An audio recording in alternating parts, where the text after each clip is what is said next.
Welcome to IAC. So ఈరోజు RRB NTPC first shift ఏదైతే ఉందో సో దాంట్లో క్వశ్చన్స్ సో స్టూడెంట్స్ ఎవరైతే కమెంట్ చేశారో సో ఆ మెమరీ బేస్డ్ క్వశ్చన్స్ అండ్ వాటి రిలేటెడ్ కాన్సెప్ట్ ఏదైతే ఉందో దాని గురించి డిస్కస్ చేద్దాం. సో దీనికన్నా ముందర జనరల్గా మనం 2 days నుంచి చూస్తుంటే అంటే నిన్నటి షిఫ్ట్ నుంచి చూస్తుంటే మనకి సో క్వశ్చన్స్ ప్యాటర్న్ ఏదైతే ఉందో అది కొద్దిగా చేంజ్ అయింది అని చెప్పొచ్చు. సో మనకి ఫస్ట్ phase 1 అంతా కూడా మనకి ఈజీ టు మోడరేట్ ఉంటే సో phase 2లో ఫస్ట్ 2 షిఫ్ట్స్ కూడా మనకి మోడరేట్గా ఉన్నాయి. సో తర్వాత దాని యొక్క లెవెల్ అంటే కొంచెం డిఫికల్టీ లెవెల్ అనేది పెరిగిందని చెప్పొచ్చు. సో దీనిని బట్టి మీ ప్రిపరేషన్ ఉండాలి. సో మీ ప్రిపరేషన్ మోడ్ ఎప్పుడు డిఫికల్టీ లెవెల్ ఉంటే సో ఈజీ టు మోడరేట్ ఇచ్చినా అది మీరు ఈజీగా ట్యాకిల్ చేయొచ్చు. సో దాన్ని బట్టి ప్రిపేర్ అవ్వండి. సో ఫస్ట్ క్వశ్చన్ వచ్చి మనకి what was the name of news paper started by Gandhiji in south Africa. So first దీని గురించి మాట్లాడే ముందర ఒకసారి ఆన్సర్ చూడండి. ఆన్సర్ వచ్చేసి మనకి Indian opinion. So Gandhiji south ఆఫ్రికాలో స్టార్ట్ చేసిన ఏదైతే న్యూస్ పేపర్ ఉందో సో దాని పేరు వచ్చేసి ఇండియన్ ఒపీనియన్. సో నెక్స్ట్ మనకి ఇక్కడ రిలేటెడ్గా మన ఎగ్జామ్కి ఏం కావాలి, మన ఎగ్జామ్కి కావాల్సింది ఏంటంటే ఈ కాన్సెప్ట్ ఏంటి అంటే మనకి గాంధీజీ సౌత్ ఆఫ్రికా. ఇది మనకి చాలా ఇంపార్టెంట్ అయిన కాన్సెప్ట్ అని చెప్పొచ్చు. ఎందుకు అంటే దీని మీద ప్రీవియస్ క్వశ్చన్స్ చూద్దాం. ఒక క్వశ్చన్ వచ్చేసి గాంధీజీ సౌత్ ఆఫ్రికా నుంచి ఎప్పుడు వచ్చారు అని అడిగారు. So when Gandhi return from South Africa to India అనేది 1915. సో ఇది ఒకటి. సో ఎన్ఆర్ఐ డే ఏదైతే ఉంటుందో మనకి భారతీయ ప్రవాస్ దివాస్ సో దానికి మెయిన్ కారణం అది అట్లా సెలబ్రేట్ చేసుకోవడానికి మెయిన్ కారణం ఏంటి అంటే ఈ ఈవెంట్. ఇది కూడా ఒక మెయిన్ కారణం కింద కూడా చెప్తారు. సో ఇవి మెయిన్గా మనకి రిపీటెడ్ క్వశ్చన్స్ అనుకోవచ్చు. బట్ గాంధీ నుంచి ఎలా క్వశ్చన్స్ వస్తాయి అంటే మనకి సో గాంధీ ఎవరైతే ఉన్నారో 1893లో 1893లో సో ఆఫ్రికాకి వెళ్ళడం జరిగింది because of lawsuit. So లాకి సంబంధించి సో ఒక కేసుకి సంబంధించి ఆయన 1893లో సో అక్కడికి వెళ్ళడం జరిగింది. నెక్స్ట్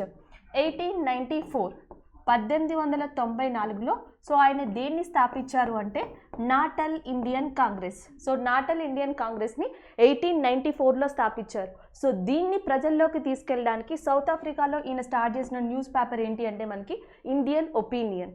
సో నెక్స్ట్ వచ్చేసి మనకి 1896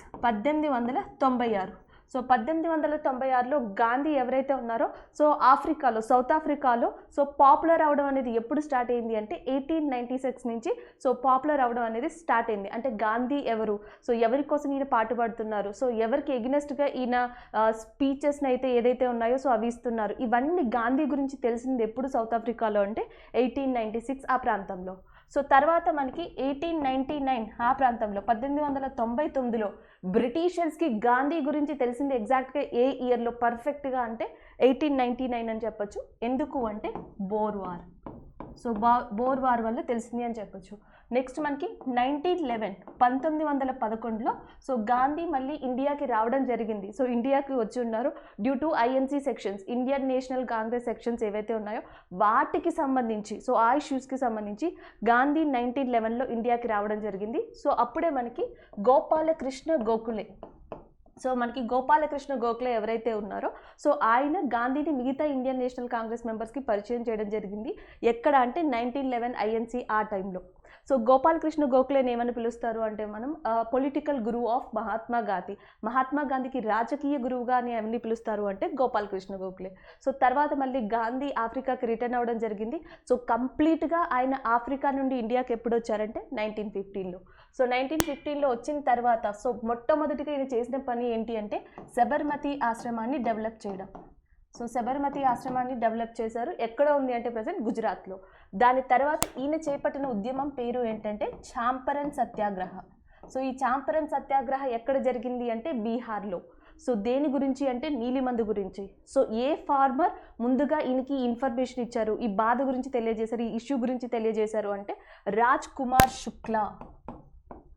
సో రాజ్ కుమార్ శుక్లా ఎవరైతే ఉన్నారో సో ఈయన ద్వారా సో గాంధీ ఫాలోవర్స్ సో గాంధీకి ఈ ఇండిగో గురించి అక్కడ ఉన్న ప్రాబ్లమ్స్ గురించి చెప్పడం వల్ల సో గాంధీ చాంపరన్ అనే సత్యాగ్రహాన్ని బీహార్లో స్టార్ట్ చేయడం జరిగింది.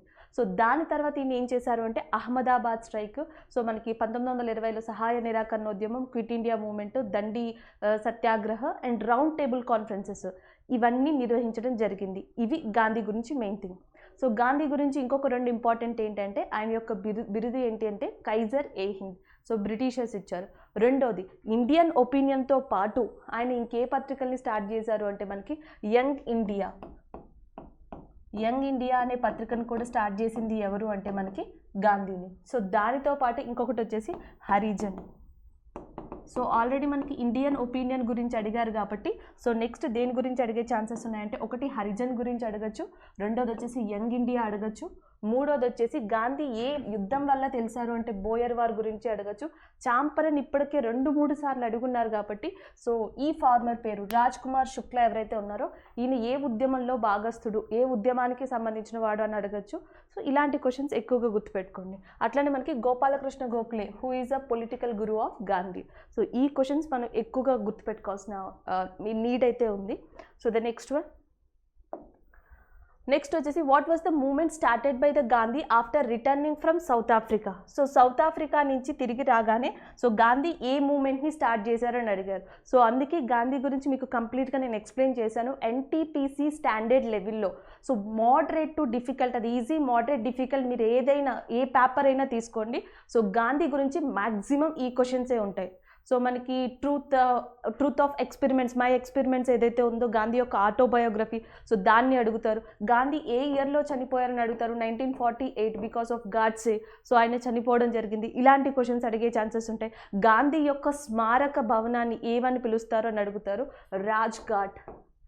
సో గాంధీ యొక్క మెమోరియల్ని ఏమని పిలుస్తారు అంటే రాజ్ఘాట్ అని పిలుస్తారు. రాజ్ఘాట్ ఎక్కడ ఉంది అని అడగచ్చు. సో ఢిల్లీలో ఉంది. గాంధీకి సంబంధించి ఈ క్వశ్చన్స్ని మీరు గుర్తుపెట్టుకోవాల్సి ఉంటుంది, ఎందుకంటే ఇది బేసిక్ స్టాండర్డ్ కాబట్టి. ఇంకొకటి మేబీ అడిగితే ఇంకొంచెం డిఫికల్టీ లెవెల్లో అడగాలంటే ఆల్రెడీ మీకు చెప్పాను. సో గాంధీ ఎవరిని ఫ్రెండ్ అని సంబోధించి లెటర్ రాశారు అంటే అడల్ఫ్ హిట్లర్ని సంబోధించి రాయడం జరిగింది. సో ఇవి గాంధీ గురించి మనం మెయిన్గా చెప్పుకునేవి. సో ఇక్కడ ఏమని అడుగుతున్నారు అంటే మనకి Gandhi after returning to that south Africa నుంచి వచ్చిన తర్వాత ఏ మూమెంట్ని స్టార్ట్ చేశారు అంటే చాంపరన్ సత్యాగ్రహ. సో చాంపరన్ సత్యాగ్రహ అనే దాన్ని స్టార్ట్ చేశారు. ఇక్కడ ఇంకొక క్వశ్చన్ ఎలా వస్తుంది, what was the movement started by the Gandhi. So Gandhi ఏ మూమెంట్ని స్టార్ట్ చేశారు, ఫస్ట్ హంగర్ స్ట్రైక్. సో మొట్టమొదటి మనకి ఫస్ట్ హంగర్ స్ట్రైక్ అంటాం. సో అమరణ నిరాహార దీక్ష ఏదైతే ఉంటుందో అట్లాంటిది, దానికి రిలేటెడ్ అలాంటి ఉద్యమాన్ని గాంధీ ఇండియాలో ఎప్పుడు లాంచ్ చేశారు అంటే అహ్మదాబాద్ మిల్ స్ట్రైక్. సో ఈ టైంలో గాంధీ స్టార్ట్ చేయడం జరిగింది. సో ఇలాంటి రిలేటెడ్ క్వశ్చన్స్ కూడా గాంధీ గురించి అడిగే ఛాన్సెస్ ఉంటాయి. సో అట్లానే ఐఎన్సీ సెక్షన్ అడగచ్చు. ఐఎన్సీ సెక్షన్ ఆల్రెడీ మీకు తెలుసు, 1924. Next one, what is that Gir national park famous for. Gir national park అనేది దేనికి ఫేమస్ అని అడిగారు. సో గిర్ నేషనల్ పార్క్ అనేది Asiatic lines and which is located in Gujarat. So మనకి గుజరాత్లో ఉన్న గిర్ నేషనల్ పార్క్ దేనికి ఫేమస్ అంటే ఏషియాటిక్ లైన్స్. సో మనకి ఇలాంటి క్వశ్చన్స్ని ఎన్ని ఫార్మాట్స్లో అడుగుతారు, ఎన్ని రకాలుగా అడుగుతారు అంటే ఒకటి నేషనల్ పార్క్స్ గురించి అడగచ్చు. సో రెండోది వచ్చేసి టైగర్ రిజర్వ్ అంటాం. సో టైగర్ రిజర్వ్, పులుల సంరక్షణ కేంద్రాలు, వీటి గురించి అడగచ్చు. సో లేకపోతే ఎలిఫెంట్ రిజర్వ్స్ అంటాం, ఏనుగుల సంరక్షణ కేంద్రాలు, వీటి గురించి అడగచ్చు.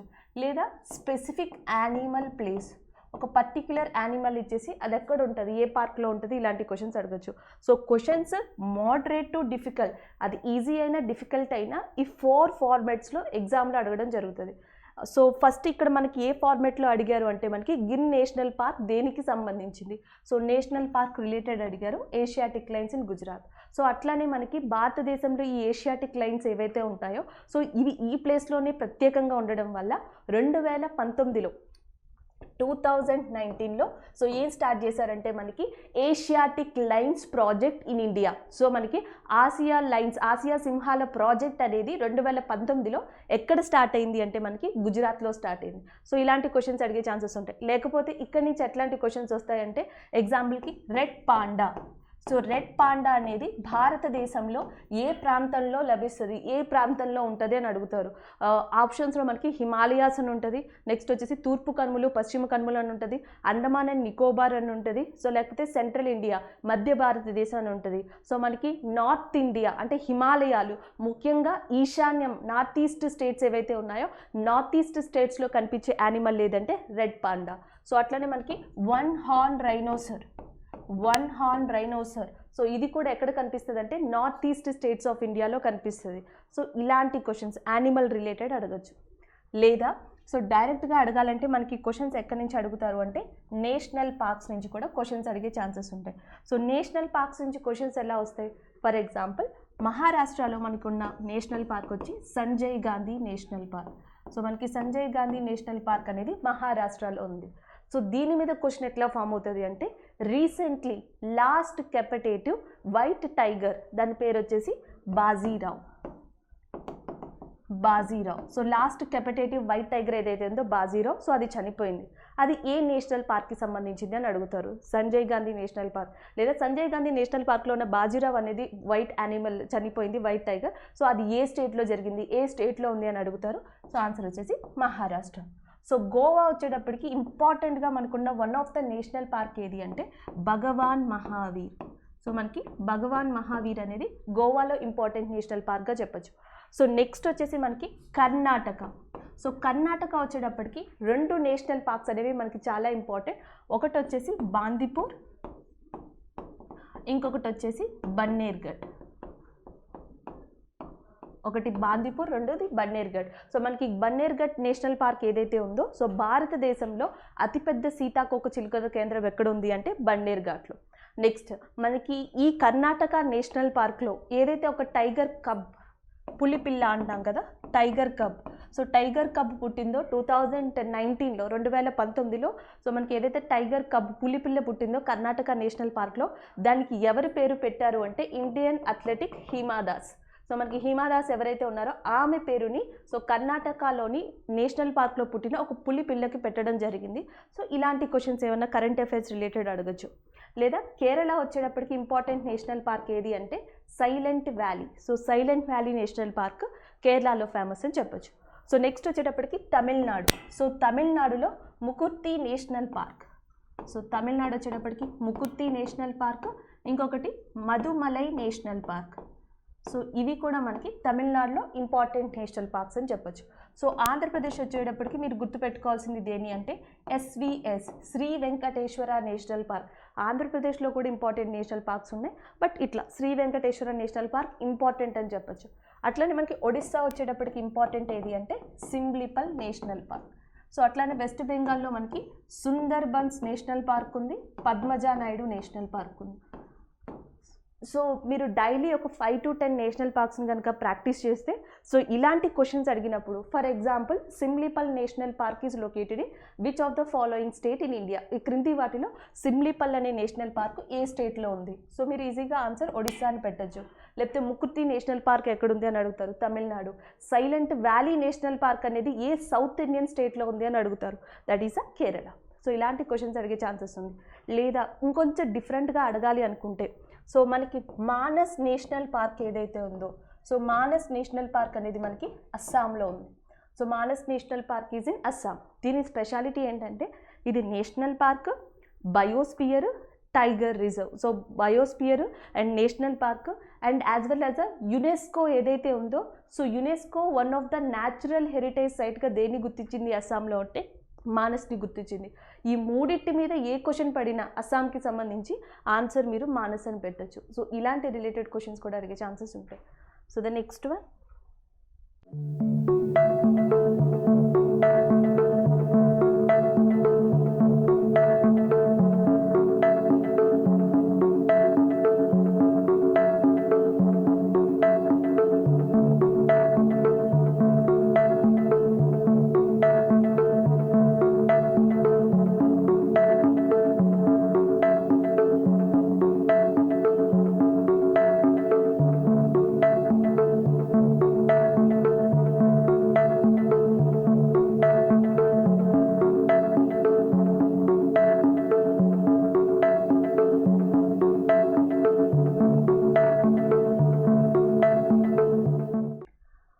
నెక్స్ట్ వచ్చేసి మనకి where is UNESCO head quarters located. So UNESCO యొక్క హెడ్ క్వార్టర్స్ ఎక్కడ ఉంది అని అడిగారు. సో యునెస్కో హెడ్ క్వార్టర్స్ వచ్చేసి మనకి Paris which is located in France. So UNESCO యొక్క ముఖ్య ఉద్దేశం ఏంటంటే మనకి cultural and natural heritages sites ఏవైతే ఉంటాయో, కల్చరల్ అంటే సంస్కృతిపరమైన అండ్ న్యాచురల్ హెరిటేజెస్, సో మనకి సహజ సిద్ధంగా ఉన్న ప్లేసెస్ ఏవైతే ఉంటాయో అర్త్ మీద వాటిని కాపాడటమే యునెస్కో యొక్క ముఖ్య ఉద్దేశం. సో ఆల్రెడీ మనకి యునెస్కో హెడ్ క్వార్టర్స్ ఎక్కడ ఉంది, UNESCO world heritage sites. So total UNESCO world heritage sites వచ్చేసి 1121. సో ఇలాంటి క్వశ్చన్స్ అడుగుతారు. లేకపోతే మనకి భారతదేశంలో still as per the data ఎన్ని యునెస్కో హెరిటేజ్ సైట్స్ ఉన్నాయని అడుగుతారు. 38 ఉన్నాయి. సో వీటిలో న్యాచురల్ సైట్స్ వచ్చేసి ఎన్ని ఉన్నాయంటే 7 ఉన్నాయి. సో ఇలాంటి క్వశ్చన్స్ అడుగుతారు. లేదా కొంచెం పేపర్ లెవెల్ని డిఫికల్టీగా పెంచాలంటే ఎలాంటి క్వశ్చన్స్ అడుగుతారు అంటే, యుఎన్ యొక్క వన్ ఆఫ్ ద అనుబంధ సంస్థగా ఉన్నది యునెస్కో, యుఎన్కి రిలేటెడ్ సంస్థగా ఉన్నది యునెస్కో. అయితే ఆల్మోస్ట్ యుఎన్లో ఉన్న ఏ కంట్రీస్ అయితే సభ్యత్వాన్ని కలిగి ఉంటాయో అవన్నీ కూడా దాదాపుగా యునెస్కోలో కూడా సభ్యత్వాన్ని కలిగి ఉంటాయి. ఫర్ ఎగ్జాంపుల్ ఇండియా యుఎన్లో మెంబరా అంటే యుఎన్లో మెంబర్. అట్లనే ఇండియా యునెస్కోలో మెంబరా అంటే యునెస్కోలో కూడా మెంబర్. కానీ క్వశ్చన్ ఎట్లా వస్తుంది అంటే, ఫర్ ఎగ్జాంపుల్ విచ్ కంట్రీ అంటే ఏ country is a member of UN but it is not a member of UNESCO. ఏ కంట్రీ యుఎన్ సభ్యత్వం పొంది అండ్ యునెస్కో సభ్యత్వం లేకుండా ఉంది, లేదా ఏ కంట్రీ యుఎన్లో భాగంగా ఉండి యునెస్కోలో భాగంగా లేకుండా ఉంది అని అడుగుతారు. వన్ ఆఫ్ ద కంట్రీ ఏది అంటే మనకి ఇజ్రాయెల్. సో ఇజ్రాయెల్ ఏదైతే ఉందో, ఇజ్రాయెల్ యుఎన్ మెంబరే, యుఎన్లో ఒక సభ్య దేశంగా ఉంది, కానీ ఇది యునెస్కోలో ఒక సభ్య దేశంగా లేదు. సో మొట్టమొదట్లో ఇజ్రాయెల్ అనేది యునెస్కోలో జాయిన్ అయ్యింది. 1948 తర్వాత ఇది యునెస్కోలో జాయిన్ అయ్యింది. బట్ లేటర్ దాని తర్వాత కొన్ని ఇష్యూస్ దృష్ట్యా సో ఇజ్రాయెల్ దేని నుంచి తప్పుకుంది, ఏ సభ్యత్వం నుంచి తప్పుకుంది అంటే యునెస్కో నుంచి తప్పుకుంది. సో ఈ లిస్ట్లోనే ఉన్న ఇంకొక కంట్రీ ఏది అంటే యుఎస్ఏ. సో యుఎస్ఏ కానీ ఇజ్రాయెల్ కానీ రెండు యుఎన్ సభ్య దేశాలుగా ఉన్నాయి, కానీ ఏ సభ్య దేశాలుగా లేవు అంటే UNESCO. So paper easy to moderate వస్తే ఇలాంటి క్వశ్చన్స్ వస్తాయి. పేపర్ కొంచెం డిఫరెంట్గా కానీ డిఫికల్టీ కానీ వస్తే సో ఇలాంటి క్వశ్చన్స్ కూడా వచ్చే ఛాన్సెస్ ఉంటాయి. Next one, who is the orange cap holder of IPL 2020? So IPL 2020లో ఆరెంజ్ క్యాప్ హోల్డర్గా ఎవరికి ఇచ్చారో అని అడుగుతున్నారు. ఆరెంజ్ క్యాప్ని KL రాహుల్. సో ఆయన చేసిన రన్స్ ఎన్ని అంటే 670 రన్స్. సో phase 1లో చూసాం IPL గురించి, మళ్ళీ ఇప్పుడు చూస్తున్నాం. సో జనరల్గా ఎలాంటి క్వశ్చన్స్ IPL మీద అడగచ్చు? సో IPL ఎప్పుడు స్టార్ట్ అయింది అని అడగచ్చు, 2008లో. సో 2008లో స్టార్ట్ చేసిన తర్వాత ఫస్ట్ IPL విన్నర్ ఎవరు అని అడగచ్చు. So Chennai super Kings. లేదా ఎక్కువ IPL టైటిల్స్ని గెలుచుకునే పర్సన్ ఎవరు అంటే టీం ఏది, ఏ టీము ఎక్కువ సార్లు IPLని గెలుచుకుంది అని అడుగుతారు. Maybe Mumbai Indians. So Mumbai Indians captain వచ్చేసి మనకి రోహిత్ శర్మ. సో రోహిత్ శర్మకి సంబంధం ఉన్నవి మనకి ఎగ్జామ్కి సంబంధించి ఇంపార్టెంట్ అయినవి ఏవి అంటే, రోహిత్ శర్మకి ఏ అవార్డు వచ్చింది 2020లో అంటే రాజీవ్ ఖేల్ రత్న. సో రాజీవ్ ఖేల్ రత్న ఇవ్వడం జరిగింది. సో అట్లా రీసెంట్గా మనకి ఈ రోహిత్ శర్మ ఏ బ్రాండ్కి, ఏ హెల్త్ కేర్కి బ్రాండ్ అంబాసిడర్గా ఉన్నారు అని అడుగుతారు, డాక్టర్ ట్రస్ట్. సో అట్లానే మనకి ఈ IPLకి సంబంధించి ఇంపార్టెంట్ టైటిల్స్ ఏవి ఉన్నాయంటే, ఒకటి వచ్చేసి మనకి ఆరెంజ్ క్యాప్, ఇంకొకటి వచ్చేసి మనకి పర్పిల్ క్యాప్ అంటాం. సో పర్పిల్ క్యాప్ అనేది దేనికి ఇస్తారు అంటే వికెట్స్కి సంబంధించి ఇస్తారు. సో ఆరెంజ్ క్యాప్ అనేది మనకి బ్యాట్స్మెన్కి సంబంధించి ఇవ్వడం జరుగుతుంది. సో ఇలాంటి రబడా ఎవరైతే ఉన్నారో రబడా, సో రబడాకి మనకి ఈ పర్పిల్ క్యాప్ ఏదైతే ఉందో IPL 2020 పర్పిల్ క్యాప్ని రబడాకి ఇవ్వడం జరిగింది. సో ఆరెంజ్ క్యాప్ వచ్చేసి మనకి KL రాహుల్కి ఇవ్వడం జరిగింది. ఎప్పుడు 2020లో. 2019లో ఈ ఆరెంజ్ క్యాప్ ఏదైతే ఉందో సో దాన్ని ఎవరికి ఇచ్చారు అంటే మనకి David Warner. So David Warner ఎవరైతే ఉన్నారో సో ఆయనకి ఇవ్వడం జరిగింది. సో అట్లానే మనకి 2020 IPL స్పాన్సర్ ఎవరు అని అడుగుతారు. సో IPL స్పాన్సర్ వచ్చేసి మనకి Dream11. సో Dream11కి బ్రాండ్ అంబాసిడర్గా ఉన్నది ఎవరు అంటే MS ధోని.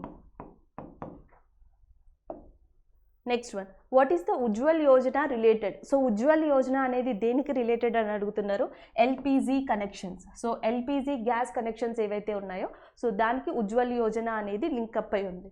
సో జనరల్గా ఈ ఉజ్వల్ యోజన రావడానికి మెయిన్ కారణం ఎవరు అంటే WHO report, world health organisation report. World health organisation report ప్రకారం ప్రతి సంవత్సరం 5 లక్షల మంది ఇండియాలో సో క్రోనికల్ డిజార్డర్స్కి గురి అవుతున్నారు. లంగ్ క్యాన్సర్ కానీ, లంగ్ ప్రాబ్లం కానీ, బ్రీతింగ్ ప్రాబ్లం కానీ, సో లేకపోతే స్పాంటేనియస్ అబార్షన్స్ కానీ ఇవన్నీ జరుగుతున్నాయి. ఎందుకు? దీనికి రీజన్ ఏంటి అంటే, ఒకటి కుకింగ్ అనేది క్లీన్గా లేకపోవడం, రెండోది విమెన్స్ ఎక్కువ మంది ఇది కట్టెల పొయ్యలు అంటాం. సో ఎక్కడైతే కార్బన్ మోనాక్సైడ్ అనేది ఎక్కువగా రిలీజ్ అవుతుందో, so carbon monoxide, carbon dioxide, so తదితర గ్యాసెస్ రిలీజ్ అయ్యే చోట ఎక్కువసేపు వాళ్ళ టైంని గడపడం. సో ఇవన్నీ కూడా ఈ క్రోనికల్ డిజార్డర్స్కి అండ్ యాజ్ వెల్ యాజ్ ఈ స్పాంటేనియస్ అబార్షన్స్కి, అల్సర్కి, క్యాన్సర్కి కారకాలని చెప్పి WHO తేల్చింది. సో దీనిని తగ్గించాలి అంటే వన్ ఆఫ్ ద సొల్యూషన్ ఏంటి అంటే cooking gas. So cooking gas కూడా ఎట్లాంటి ఫామ్లో ఇవ్వాలి అంటే LPG ఫామ్లో ఇవ్వాలి అని చెప్పి గవర్నమెంట్ ఎప్పుడు డిసైడ్ అయింది అంటే 2015లో డిసైడ్ అయింది. సో LPG ప్రోగ్రామ్ని ఎప్పుడు లాంచ్ చేసింది అంటే 2016లో లాంచ్ చేయడం జరిగింది. సో దీని యొక్క ఉద్దేశం అప్పుడు ఎంత అంటే 2016లో దీని యొక్క మెయిన్ టార్గెట్ ఎంత అంటే 50 మిలియన్ పీపుల్. సో 50 మిలియన్ పీపుల్కి, ఫ్యామిలీస్కి సో ఈ LPG గ్యాస్ కనెక్షన్ అనేది ఎవరైతే బిలో పవర్టీ లైన్ ఉంటారో, ఏ విమెన్స్ అయితే బిలో పవర్టీ లైన్ ఉంటారో సో వాళ్ళకి ఈ LPG గ్యాస్ కనెక్షన్ ఏదైతే ఉందో సో ఆ కనెక్షన్ని ఉజ్వల్ యోజన కింద ఇవ్వాలనేది గవర్నమెంట్ యొక్క ఉద్దేశం. సో ఈ ప్రోగ్రామ్ యొక్క ఉద్దేశం అది. సో దీనికి కారణం WHO రిపోర్ట్. సో స్టార్ట్ అయింది ఎప్పుడంటే 2016లో. Next one, who is the first women president of Indian National Congress? ఇది కూడా మోస్ట్ రిపీటెడ్ క్వశ్చన్. సో మనకి who is the first women president of Indian National Congress అన్నారు, Annie Besant. So మనకి అనీ Besant ఎవరైతే ఉన్నారో సో ఆమె Indian national కాంగ్రెస్కి ప్రెసిడెంట్, అధ్యక్షురాలుగా ఉన్నారు. సో అనీ బెసెంట్ మీద ఇంకెలాంటి క్వశ్చన్స్ అడగచ్చు అంటే ఈమె దేనిలో మెంబర్ అని అడగచ్చు. సో అనీ బెసెంట్ దేనిలో మెంబర్ అంటే theosophical society. So theosophical society ఏదైతే ఉందో సో దాంట్లో ఈమె మెంబర్గా ఉన్నారు. నెక్స్ట్ ఈమెకి సంబంధించి ఇంకొక క్వశ్చన్ ఏంటంటే 1898లో హిందూ యూనివర్సిటీ ఏదైతే ఉందో, హిందూ కాలేజ్ ఎస్టాబ్లిష్మెంట్లో ఒకానొక పాత్ర ఎవరిది అంటే అనీ బెసెంట్ది. సో ఈ హిందూ కాలేజ్ని తర్వాత ఎట్లా చేంజ్ చేశారు అంటే బెనారస్ యూనివర్సిటీ. సో హిందూ కాలేజ్ని బెనారస్ యూనివర్సిటీగా చేంజ్ చేశారు. మొట్టమొదటిగా హిందూ ఓరియంటెడ్ కాలేజ్గా ఉండేది. ఇది 1898లో స్థాపించబడింది. దీనికి ఒక ప్రధాన వ్యక్తి కృషి చేసింది ఎవరు అంటే అనీ బెసెంట్గా చెప్పొచ్చు. సో దాని తర్వాత 1914లో స్టాండర్డ్ మద్రాస్ అనే పత్రికను ఈమె కొంది. Standard Madras. So standard Madras అనే పత్రికని ఈమె తీసుకొని పర్చేస్ చేసి దాన్ని ఎలా మార్చింది అంటే న్యూ ఇండియా పత్రిక కింద మార్చింది. సో న్యూ ఇండియా అనే పత్రిక ఎవరికి చెందుతుంది అంటే అనీ బెసెంట్కి. సో మొదటిగా దాని పత్రిక యొక్క పేరు ఏదంటే స్టాండర్డ్ మద్రాస్. దీన్ని ఎప్పుడు అనీ బెసెంట్ పర్చేస్ చేసింది అంటే 1914లో పర్చేస్ చేసింది. దాని తర్వాత ఈమెకున్న ఇంకొక జర్నల్ పేరు వచ్చేసి మనకి కామన్వీల్. సో కామన్వీల్ అనే దానిని వార్తాపత్రికని, వీక్లీ వార్తాపత్రిక. సో ఈ కామన్వీల్ ఎవరికి చెందుతుంది అంటే అనీ బెసెంట్కి. తర్వాత 1916లో అనీ బెసెంట్ స్టార్ట్ చేసిన ఉద్యమం పేరు ఏంటి అంటే హోమ్ రూల్. హోమ్ రూల్ లీగ్ని అనీ బెసెంట్ ఎప్పుడు స్టార్ట్ చేశారు అంటే 1916లో స్టార్ట్ చేయడం జరిగింది. సో తర్వాత ఈమె అరెస్ట్ అవ్వడం కూడా జరిగింది because of this home rule. So Britishers ఈమెని బంధించడం కూడా జరిగింది. సో 1917లో రిలీజ్ అయిన తర్వాత, 1917లో రిలీజ్ అయిన తర్వాత అదే సంవత్సరంలో డిసెంబర్ 1917లో INC అధ్యక్షురాలిగా ఆమె ఎన్నికవడం జరిగింది. సో అదే the first women president of Indian National Congress ఎవరు అంటే అనీ బెసెంట్. నెక్స్ట్ వచ్చేసి who is the architecture of Indian gate? So మొన్నటి వరకు గేట్వే ఆఫ్ ఇండియా అడిగారు. సో గేట్వే ఆఫ్ ఇండియా వచ్చేసి మనకి ముంబై, మహారాష్ట్రలో ఉంది. సో మనకి ఇప్పుడు అడిగింది దేని గురించి అంటే Indian gate. So Indian gate architecture వచ్చేసి మనకి ఎడ్విన్. సో ఎడ్విన్ లుటియన్స్ ఎవరైతే ఉన్నారో సో ఆయన ఈ ఇండియన్ గేట్ని నిర్మించడం జరిగింది. సో ఈ ఎడ్విన్ లుటియస్ అనే ఆయన one of the popular architect in India. బ్రిటిషర్స్కి సంబంధించి వన్ ఆఫ్ ద ఫేమస్ ఆర్కిటెక్చర్గా ఎవరిని చెప్పొచ్చు అంటే ఎడ్విన్ని చెప్పొచ్చు. ఈయన కన్స్ట్రక్ట్ చేసినవి ఏవి అంటే ఒకటి న్యూఢిల్లీలో చాలా కన్స్ట్రక్షన్స్ని, ఒక రకంగా న్యూఢిల్లీ మొత్తంలో మ్యాక్సిమం కన్స్ట్రక్షన్స్ని రూపొందించిన వ్యక్తి ఎవరు అంటే ఈయనే. సో అట్లానే మనకి వైస్రాయ్ భవన్ అంటున్నాం, వైస్రాయ్స్ హౌస్. సో వైస్రాయ్స్ హౌస్ని కూడా నిర్మించింది ఎవరు అంటే ఎడ్విన్నే. అయితే ఇప్పుడు ప్రస్తుతం ఈ వైస్రాయ్స్ హౌస్ అనేది ఎట్లా ఉంది అంటే రాష్ట్రపతి భవన్. సో ప్రస్తుతం ఇది రాష్ట్రపతి భవన్ కింద ఉంది. దీన్ని నిర్మించింది ఎడ్విన్ని. సో అట్లానే మనకి new government complex, New Delhi garment complex. So దీన్ని కూడా నిర్మించింది ఎవరు అంటే మనకి ఎడ్విన్నే. అయితే ఈ న్యూ ఢిల్లీ గవర్నమెంట్ కాంప్లెక్స్ అనే దానిని ప్రస్తుతం ఏమని పిలుస్తారు అంటే Rome of Hindustan. It is known as Rome of Hindustan. Clear? So questions ఎట్లా వస్తాయి? రోమ్ ఆఫ్ హిందుస్థాన్ అని దేన్ని పిలుస్తారు? సో ఢిల్లీ గవర్నమెంట్ కాంప్లెక్స్ని పిలుస్తారు. లేదా మనకి రాష్ట్రపతి భవన్ యొక్క ఓల్డ్ నేమ్ ఏంటి? Viceroy's house. వైస్రాయ్స్ హౌస్ని ఎవరు నిర్మించారు? ఎడ్విన్. సో ఎడ్విన్ కట్టిన ఇంకొక నగరం ఏది అంటే న్యూఢిల్లీ. అయితే ఫస్ట్లో మనకి ఈ బ్రిటిషర్స్కి హెడ్ క్వార్టర్స్గా ఉండేది ఏది అంటే కలకత్తా. సో కలకత్తా నుంచి బ్రిటిషర్స్ తమ యొక్క హెడ్ క్వార్టర్స్ని ఢిల్లీకి ఎప్పుడు మార్చారు అంటే 1911. సో ఇది మెయిన్గా మనం ఎడ్విన్కి సంబంధించి గుర్తుపెట్టుకోవాల్సినవి. Next Padma Vibhushan award related question. So మనకి ఇన్ఫర్మేషన్ ఏంటంటే పద్మవిభూషణ్ రిలేటెడ్ వచ్చింది, అది ఎవరికి వచ్చింది లేకపోతే ఎప్పుడు వచ్చింది, సో అలాంటిది మనకి ఏది క్లారిటీ లేదు. But question is related to Padma Vibhushan అని మాత్రం వచ్చింది. సో జనరల్గా మనకి ఇండియాలో 2 అవార్డ్స్ని ఒకే ఇయర్లో స్టార్ట్ చేశారు. ఒకటి వచ్చేసి భారతరత్న. సో భారతరత్న అండ్ పద్మవిభూషణ్ ఈ రెండింటిని ఎప్పుడు స్టార్ట్ చేశారు అంటే 1954, 1954లోనే స్టార్ట్ చేశారు. బట్ 1955లో 1955లో ఈ పద్మవిభూషణ్ ఏదైతే ఉందో దాని తర్వాత దీని కింద ఈ పద్మవిభూషణ్ కింద ఇంకొక 2 అవార్డ్స్ని చేర్చడం జరిగింది. అవి ఏంటంటే పద్మశ్రీ, పద్మభూషణ్. సో అప్పుడు మల్టీ అవార్డ్ బాడీ కింద ఇది క్రియేట్ అయ్యిందని చెప్పచ్చు. ఎప్పుడు అంటే 1955లో. ఇది దాని యొక్క history, basic thing. So maybe అడిగితే ఎట్లాంటివి అడుగుండొచ్చు అంటే పద్మవిభూషణ్ అవార్డ్ 2020లో ఎవరికి వచ్చింది అని అడగచ్చు. డైరెక్ట్గా దీనికి ఆన్సర్ చెప్పలేం, ఎందుకంటే క్వశ్చన్ క్లారిటీ లేకుండా 2020లో 7గురికి టోటల్ 7 మెంబర్స్కి మనకి పద్మవిభూషణ్ వచ్చింది. సో ఎవరిని అడిగారు అనేది మనకి క్లారిటీ లేదు కాబట్టి సో ఇవి గుర్తుపెట్టుకోండి. పద్మవిభూషణ్ మనకి 2020లో 7గురికి వచ్చింది. సో దాంట్లో వన్ ఆఫ్ ద పర్సన్ ఎవరు అంటే మనకి George Fernandes. So George Fernandes ఎవరైతే ఉన్నారో సో ఆయన ఉన్నారు. And as well as Arun Jaitley. So Arun Jaitley కూడా ఉన్నారు. నెక్స్ట్ వచ్చేసి మనకి సుష్మా స్వరాజ్ కూడా ఉన్నారు. వీళ్ళ ముగ్గురికి ఏ విభాగంలో ఇచ్చారు అంటే మనకి పబ్లిక్ అఫైర్స్. సో పబ్లిక్ అఫైర్స్లో ఇచ్చారు. నెక్స్ట్ ఇంకొక పర్సన్ వచ్చేసి మనకి మేరీ కామ్. సో మేరీ కామ్ ఎవరైతే ఉన్నారో ఆమెకి ఏ విభాగంలో ఇచ్చారంటే స్పోర్ట్స్ విభాగంలో ఇవ్వడం జరిగింది. అలాగే మనకి చనూలాల్ అని చెప్పేసి చనూలాల్ మిశ్రా. సో చనూలాల్ మిశ్రా అనే పర్సన్కి దేంట్లో ఇచ్చారు అంటే ఆర్ట్ విభాగంలో ఇచ్చారు. కన్ఫ్యూజ్ అవ్వకండి, పద్మవిభూషణ్ 7గురికి ఇచ్చారు. సో చనూలాల్ మిశ్రాకు వచ్చేసి మనకి ఆర్ట్, కళా విభాగంలో ఇచ్చారు. ఈయన మ్యూజిక్ రిలేటెడ్, సంగీతం రిలేటెడ్ ఈయనకి. నెక్స్ట్ వచ్చేసి మనకి స్పోర్ట్స్లో వచ్చేసి పద్మవిభూషణ్ ఎవరికి ఇచ్చారంటే మేరీ కామ్కి ఇచ్చారు. సో పబ్లిక్ అఫైర్స్లో వచ్చేసి మనకి జార్జ్ ఫెర్నాండెస్కి ఇచ్చారు, అరుణ్ జైట్లీకి ఇచ్చారు, సుష్మా స్వరాజ్కి ఇచ్చారు. సో అట్లనే మనకి అనిరుద్ ఎవరైతే ఉన్నారో సో అనిరుద్కి కూడా మనకి సో పబ్లిక్ అఫైర్స్లోనే ఈ పద్మవిభూషణ్ ఇవ్వడం జరిగింది. 4గురికి ఇచ్చారు పబ్లిక్ అఫైర్స్లో. అయితే ఇక్కడ డిఫరెన్స్ ఏంటంటే ఈ ఫెర్నాండెస్కి కానీ అరుణ్ జైట్లీకి కానీ సుష్మా స్వరాజ్ కానీ వీళ్ళకి చనిపోయిన తర్వాత పద్మవిభూషణ్ అవార్డ్స్ ఇవ్వడం జరిగింది. సో టోటల్గా మనకి ఇక్కడ 6 మెంబర్స్ వచ్చారు. సో 7th మెంబర్ వచ్చేసి it is related to spirituality. So స్పిరిచువాలిటీకి సంబంధించి విశ్వమూర్తి స్వామి ఎవరైతే ఉన్నారో సో ఆయనకి స్పిరిచువాలిటీ విభాగంలో పద్మవిభూషణ్ అవార్డు ఇవ్వడం జరిగింది. సో మనకు అక్కడ స్పిరిచువాలిటీ ఇచ్చారా, ఆర్ట్ ఇచ్చారా, పోస్టమస్ అవార్డు ఇచ్చారా, సో అక్కడ క్వశ్చన్ని బట్టి ఆన్సర్ పెట్టాలి కాబట్టి సో ఈ 7గురిని ఒకసారి క్రాస్ చెక్ చేసుకోండి, నేమ్స్ చూసుకోండి, వీళ్ళ యొక్క విభాగాలు చూసుకోండి. సో ఎంతమందికి ఇచ్చారో గుర్తుపెట్టుకోండి, అసలు ఈ అవార్డు ఎప్పుడు స్టార్ట్ చేశారో గుర్తుపెట్టుకోండి.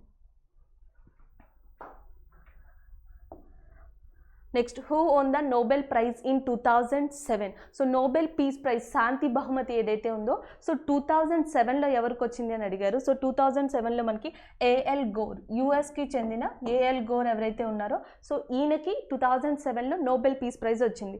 బట్ ఈ క్వశ్చన్ కూడా ఆప్షన్స్ బట్టే ఆన్సర్ ఉంటుంది, ఎందుకంటే 2007లో నోబెల్ శాంతి పురస్కారం ఇద్దరికి వచ్చింది. ఒకళ్ళు వచ్చేసి మనకి ఏఎల్ గోర్ అండ్ ఇంకొకళ్ళు వచ్చేసి ఐపీసీసీ ప్యానెల్కి వచ్చింది, ఐపీసీసీ.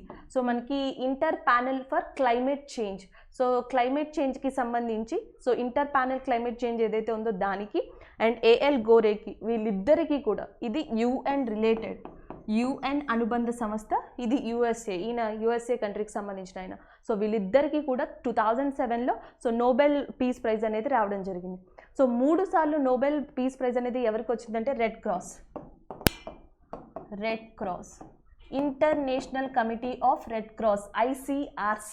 సో ICRC ఏదైతే ఉందో సో దీనికి 3 సార్లు వచ్చింది. సో అట్లానే first Nobel peace prize, first Nobel శాంతి బహుమతి ఎవరికి వచ్చిందంటే హెన్రీ డ్యూనాట్ ఎవరైతే ఉన్నారో ఈయనకి ఫస్ట్ నోబెల్ శాంతి బహుమతి వచ్చింది. ఈయన ఎవరు అంటే who is a founder of Red Cross. So Red క్రాస్ని స్థాపించిన హెన్రీ డ్యూనాట్కి ఫస్ట్ నోబెల్ శాంతి బహుమతి వచ్చింది. సో మనకి రెడ్ క్రాస్కి ఎన్నిసార్లు వచ్చిందంటే 3 టైమ్స్ వచ్చింది. నెక్స్ట్ వచ్చేసి IPCCకి AL గోరేకి ఇద్దరికి ఈక్వల్గా 2007లో నోబెల్ శాంతి పురస్కారం వచ్చింది. అట్లానే భారతదేశానికి సంబంధించి కైలాస్ సత్యార్థి ఎవరైతే ఉన్నారో ఆయనకి, అండ్ మలాలా ఎవరైతే ఉన్నారో పాకిస్తాన్కి చెందిన ఆమె, వీళ్ళిద్దరికీ కూడా ఎప్పుడు నోబెల్ పీస్ ప్రైజ్ వచ్చింది అంటే 2014లో 2014లో. అట్లానే నెక్స్ట్ 2017 2017లో మనకి నాద్రీ ఎవరైతే ఉన్నారో సో ఈమె ఇరాన్కి చెందిన వ్యక్తి. సో యాక్చువల్గా ఈమె నేమ్ని ఒకసారి చూసుకోండి, మురాద్ సంథింగ్ ఉంటుంది, మురాద్ సంథింగ్. సో ఈమె ఇరాన్కి చెందిన వ్యక్తి. సో ఈమెకి కూడా నోబెల్ పీస్ ప్రైజ్ ఇవ్వడం జరిగింది. ఈమె సిరియా ప్రాంతం ఏదైతే ఉంటుందో సో అక్కడ సెక్సువల్ హెరాస్మెంట్స్ దానికి సంబంధించి సో అక్కడ ఫైట్ చేసి అక్కడి నుంచి రెస్క్యూ చేయబడి తిరిగి వచ్చి సో ఇంటర్నేషనల్ సమిట్లో వాటి గురించి మాట్లాడిన వ్యక్తి ఆమె. సో ఆమెకి నోబెల్ ప్రైజ్ ఇవ్వడం జరిగింది, ఇరాన్కి చెందిన ఆమెకి.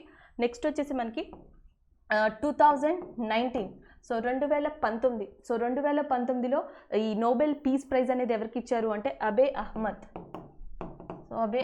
ఎవరైతే ఉన్నారో ఈయనకి పీస్ ప్రైజ్ ఇవ్వడం జరిగింది. సో ఈమెకి 2018లో, నాట్ 2017, 2018 అండ్ 2020 2020లో వరల్డ్ ఫుడ్ ప్రోగ్రామ్ WFPకి ఇవ్వడం జరిగింది. సో ఇప్పుడు ఎలాంటి అడుగుతారు, ఎక్కువసార్లు ఎవరికి వచ్చింది అని అడిగితే రెడ్ క్రాస్కి పెట్టచ్చు, 3 టైమ్స్ ఎవరికి వచ్చింది అంటే, లేదా ఫస్ట్ ఎవరికి వచ్చింది అంటే హెన్రీ డ్యూనాట్కి వచ్చింది. హెన్రీ డ్యూనాట్ ఎవరని అడిగితే రెడ్ క్రాస్ సంస్థ స్థాపకుడు అని చెప్పొచ్చు. ఆల్రెడీ 2020 అడుగున్నారు కాబట్టి రిపీట్ అయితే డైరెక్ట్గా పెట్టండి, వరల్డ్ ఫుడ్ ప్రోగ్రామ్. 2020 కాదు అనుకుంటే 2019 అడగచ్చు, అబే అహ్మద్. సో ఎరిట్రియాకి సంబంధించి ఏవైతే మనకి బోర్డర్ ఇష్యూస్ ఉన్నాయో ఆ బోర్డర్ ఇష్యూస్ అన్నిటినీ కూడా సో క్లారిఫై చేసిన వ్యక్తి, దానికి కృషి చేసిన వ్యక్తి ఎవరు అంటే అహ్మద్. సో ఆయనకి నోబెల్ పీస్ ప్రైజ్ వచ్చింది. 2018లో ఇరాన్కి చెందిన ఆమె, ఈమె యొక్క నేమ్ ఒకసారి చూసుకోండి. 2018లో ఈమెకి నోబెల్ పీస్ ప్రైజ్ అనేది రావడం జరిగింది. సో ఇవి నోబెల్ పీస్ ప్రైజ్కి సంబంధించిన కొన్ని important. Next one, what causes berry. So berry అనే వ్యాధి దేని వల్ల వస్తుంది అని. సో ఆప్షన్స్ బట్టి ఆన్సర్ ఇవ్వాలి. మేబీ విటమిన్స్ నేమ్స్ ఇవ్వచ్చు, లేదా వాటి యొక్క అదర్ నేమ్స్ ఇవ్వచ్చు. సో మనకి బెరీ అనే వ్యాధి దేని వల్ల వస్తుంది అంటే vitamin B1. So vitamin B1 వల్ల వస్తుంది. విటమిన్ B1 ఏమని పిలుస్తారు అంటే థయామిన్ అని కూడా పిలుస్తారు. సో ఇంక ఎలాంటి క్వశ్చన్స్ అడుగుతారు, మేబీ B1 అడిగారు కాబట్టి నెక్స్ట్ విటమిన్ B2 గురించి కూడా అడుగుతారు. విటమిన్ B2ని ఏమని పిలుస్తారు అంటే రైబోఫ్లోమిన్.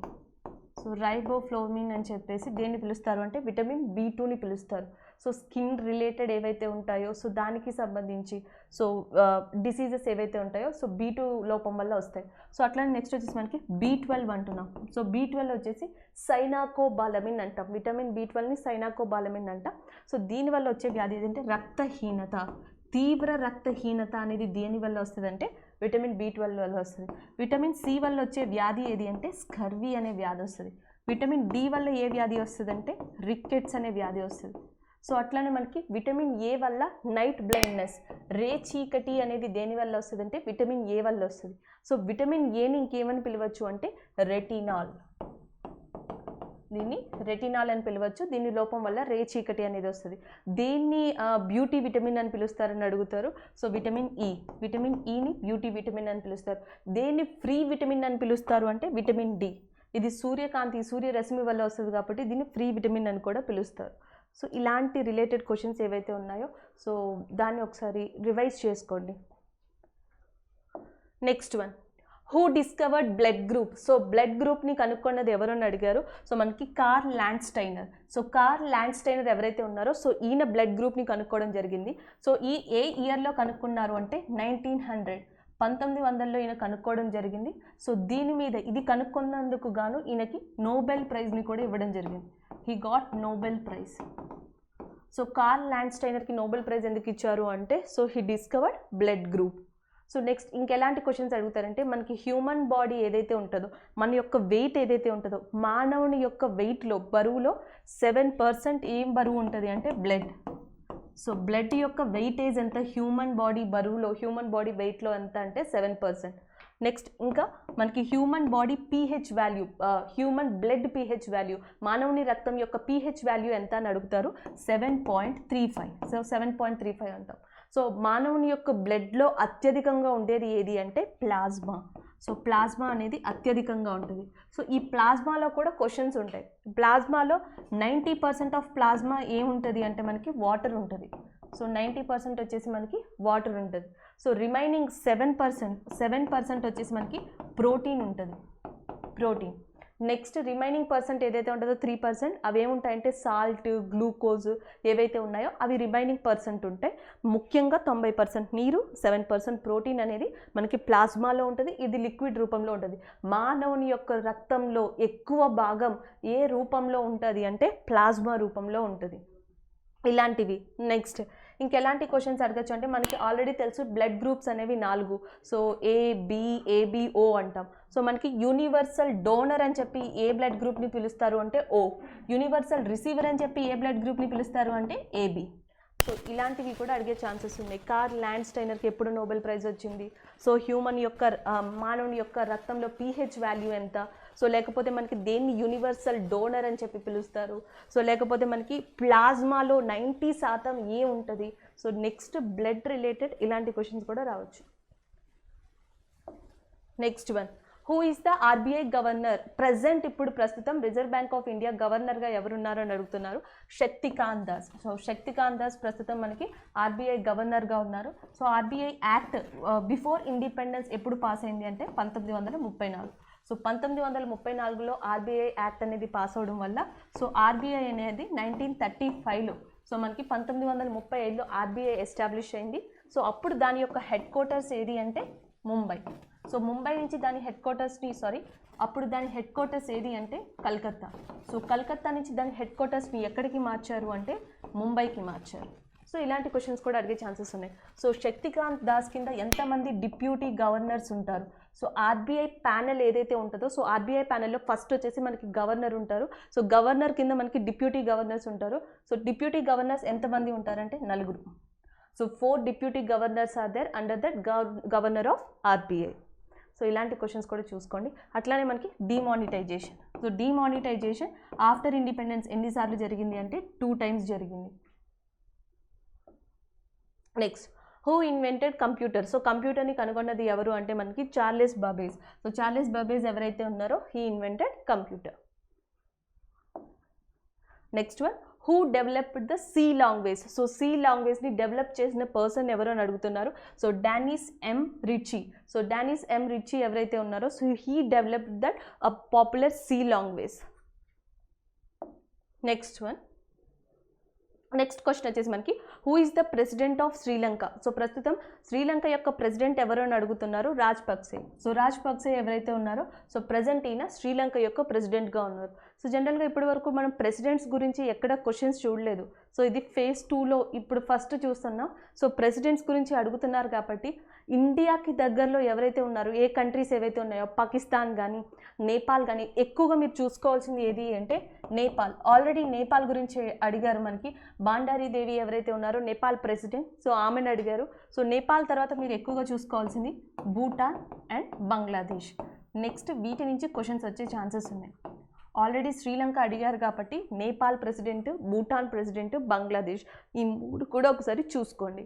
సో అట్లానే మనకి ఇండియాకి శ్రీలంకకి సంబంధించి ఇంకేం అడుగుతారు అంటే సో ఈ ఇండియా శ్రీలంక ఏవైతే ఉన్నాయో ఈ రెండింటిని వేరు చేసేది ఏది అని అడుగుతారు. So India and Sri Lanka are completely divided by Palk strait. Palk జలసంధి. ఏ జలసంధి విడదీస్తుంది అంటే పాక్ జలసంధి విడదీస్తుంది.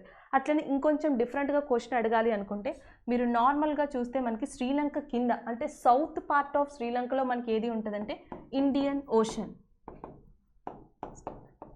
క్వశ్చన్ ఎట్లా పడుతుంది అంటే శ్రీలంకకి ఏ డైరెక్షన్లో మనకి హిందూ మహాసముద్రం ఉంది అని అడగచ్చు.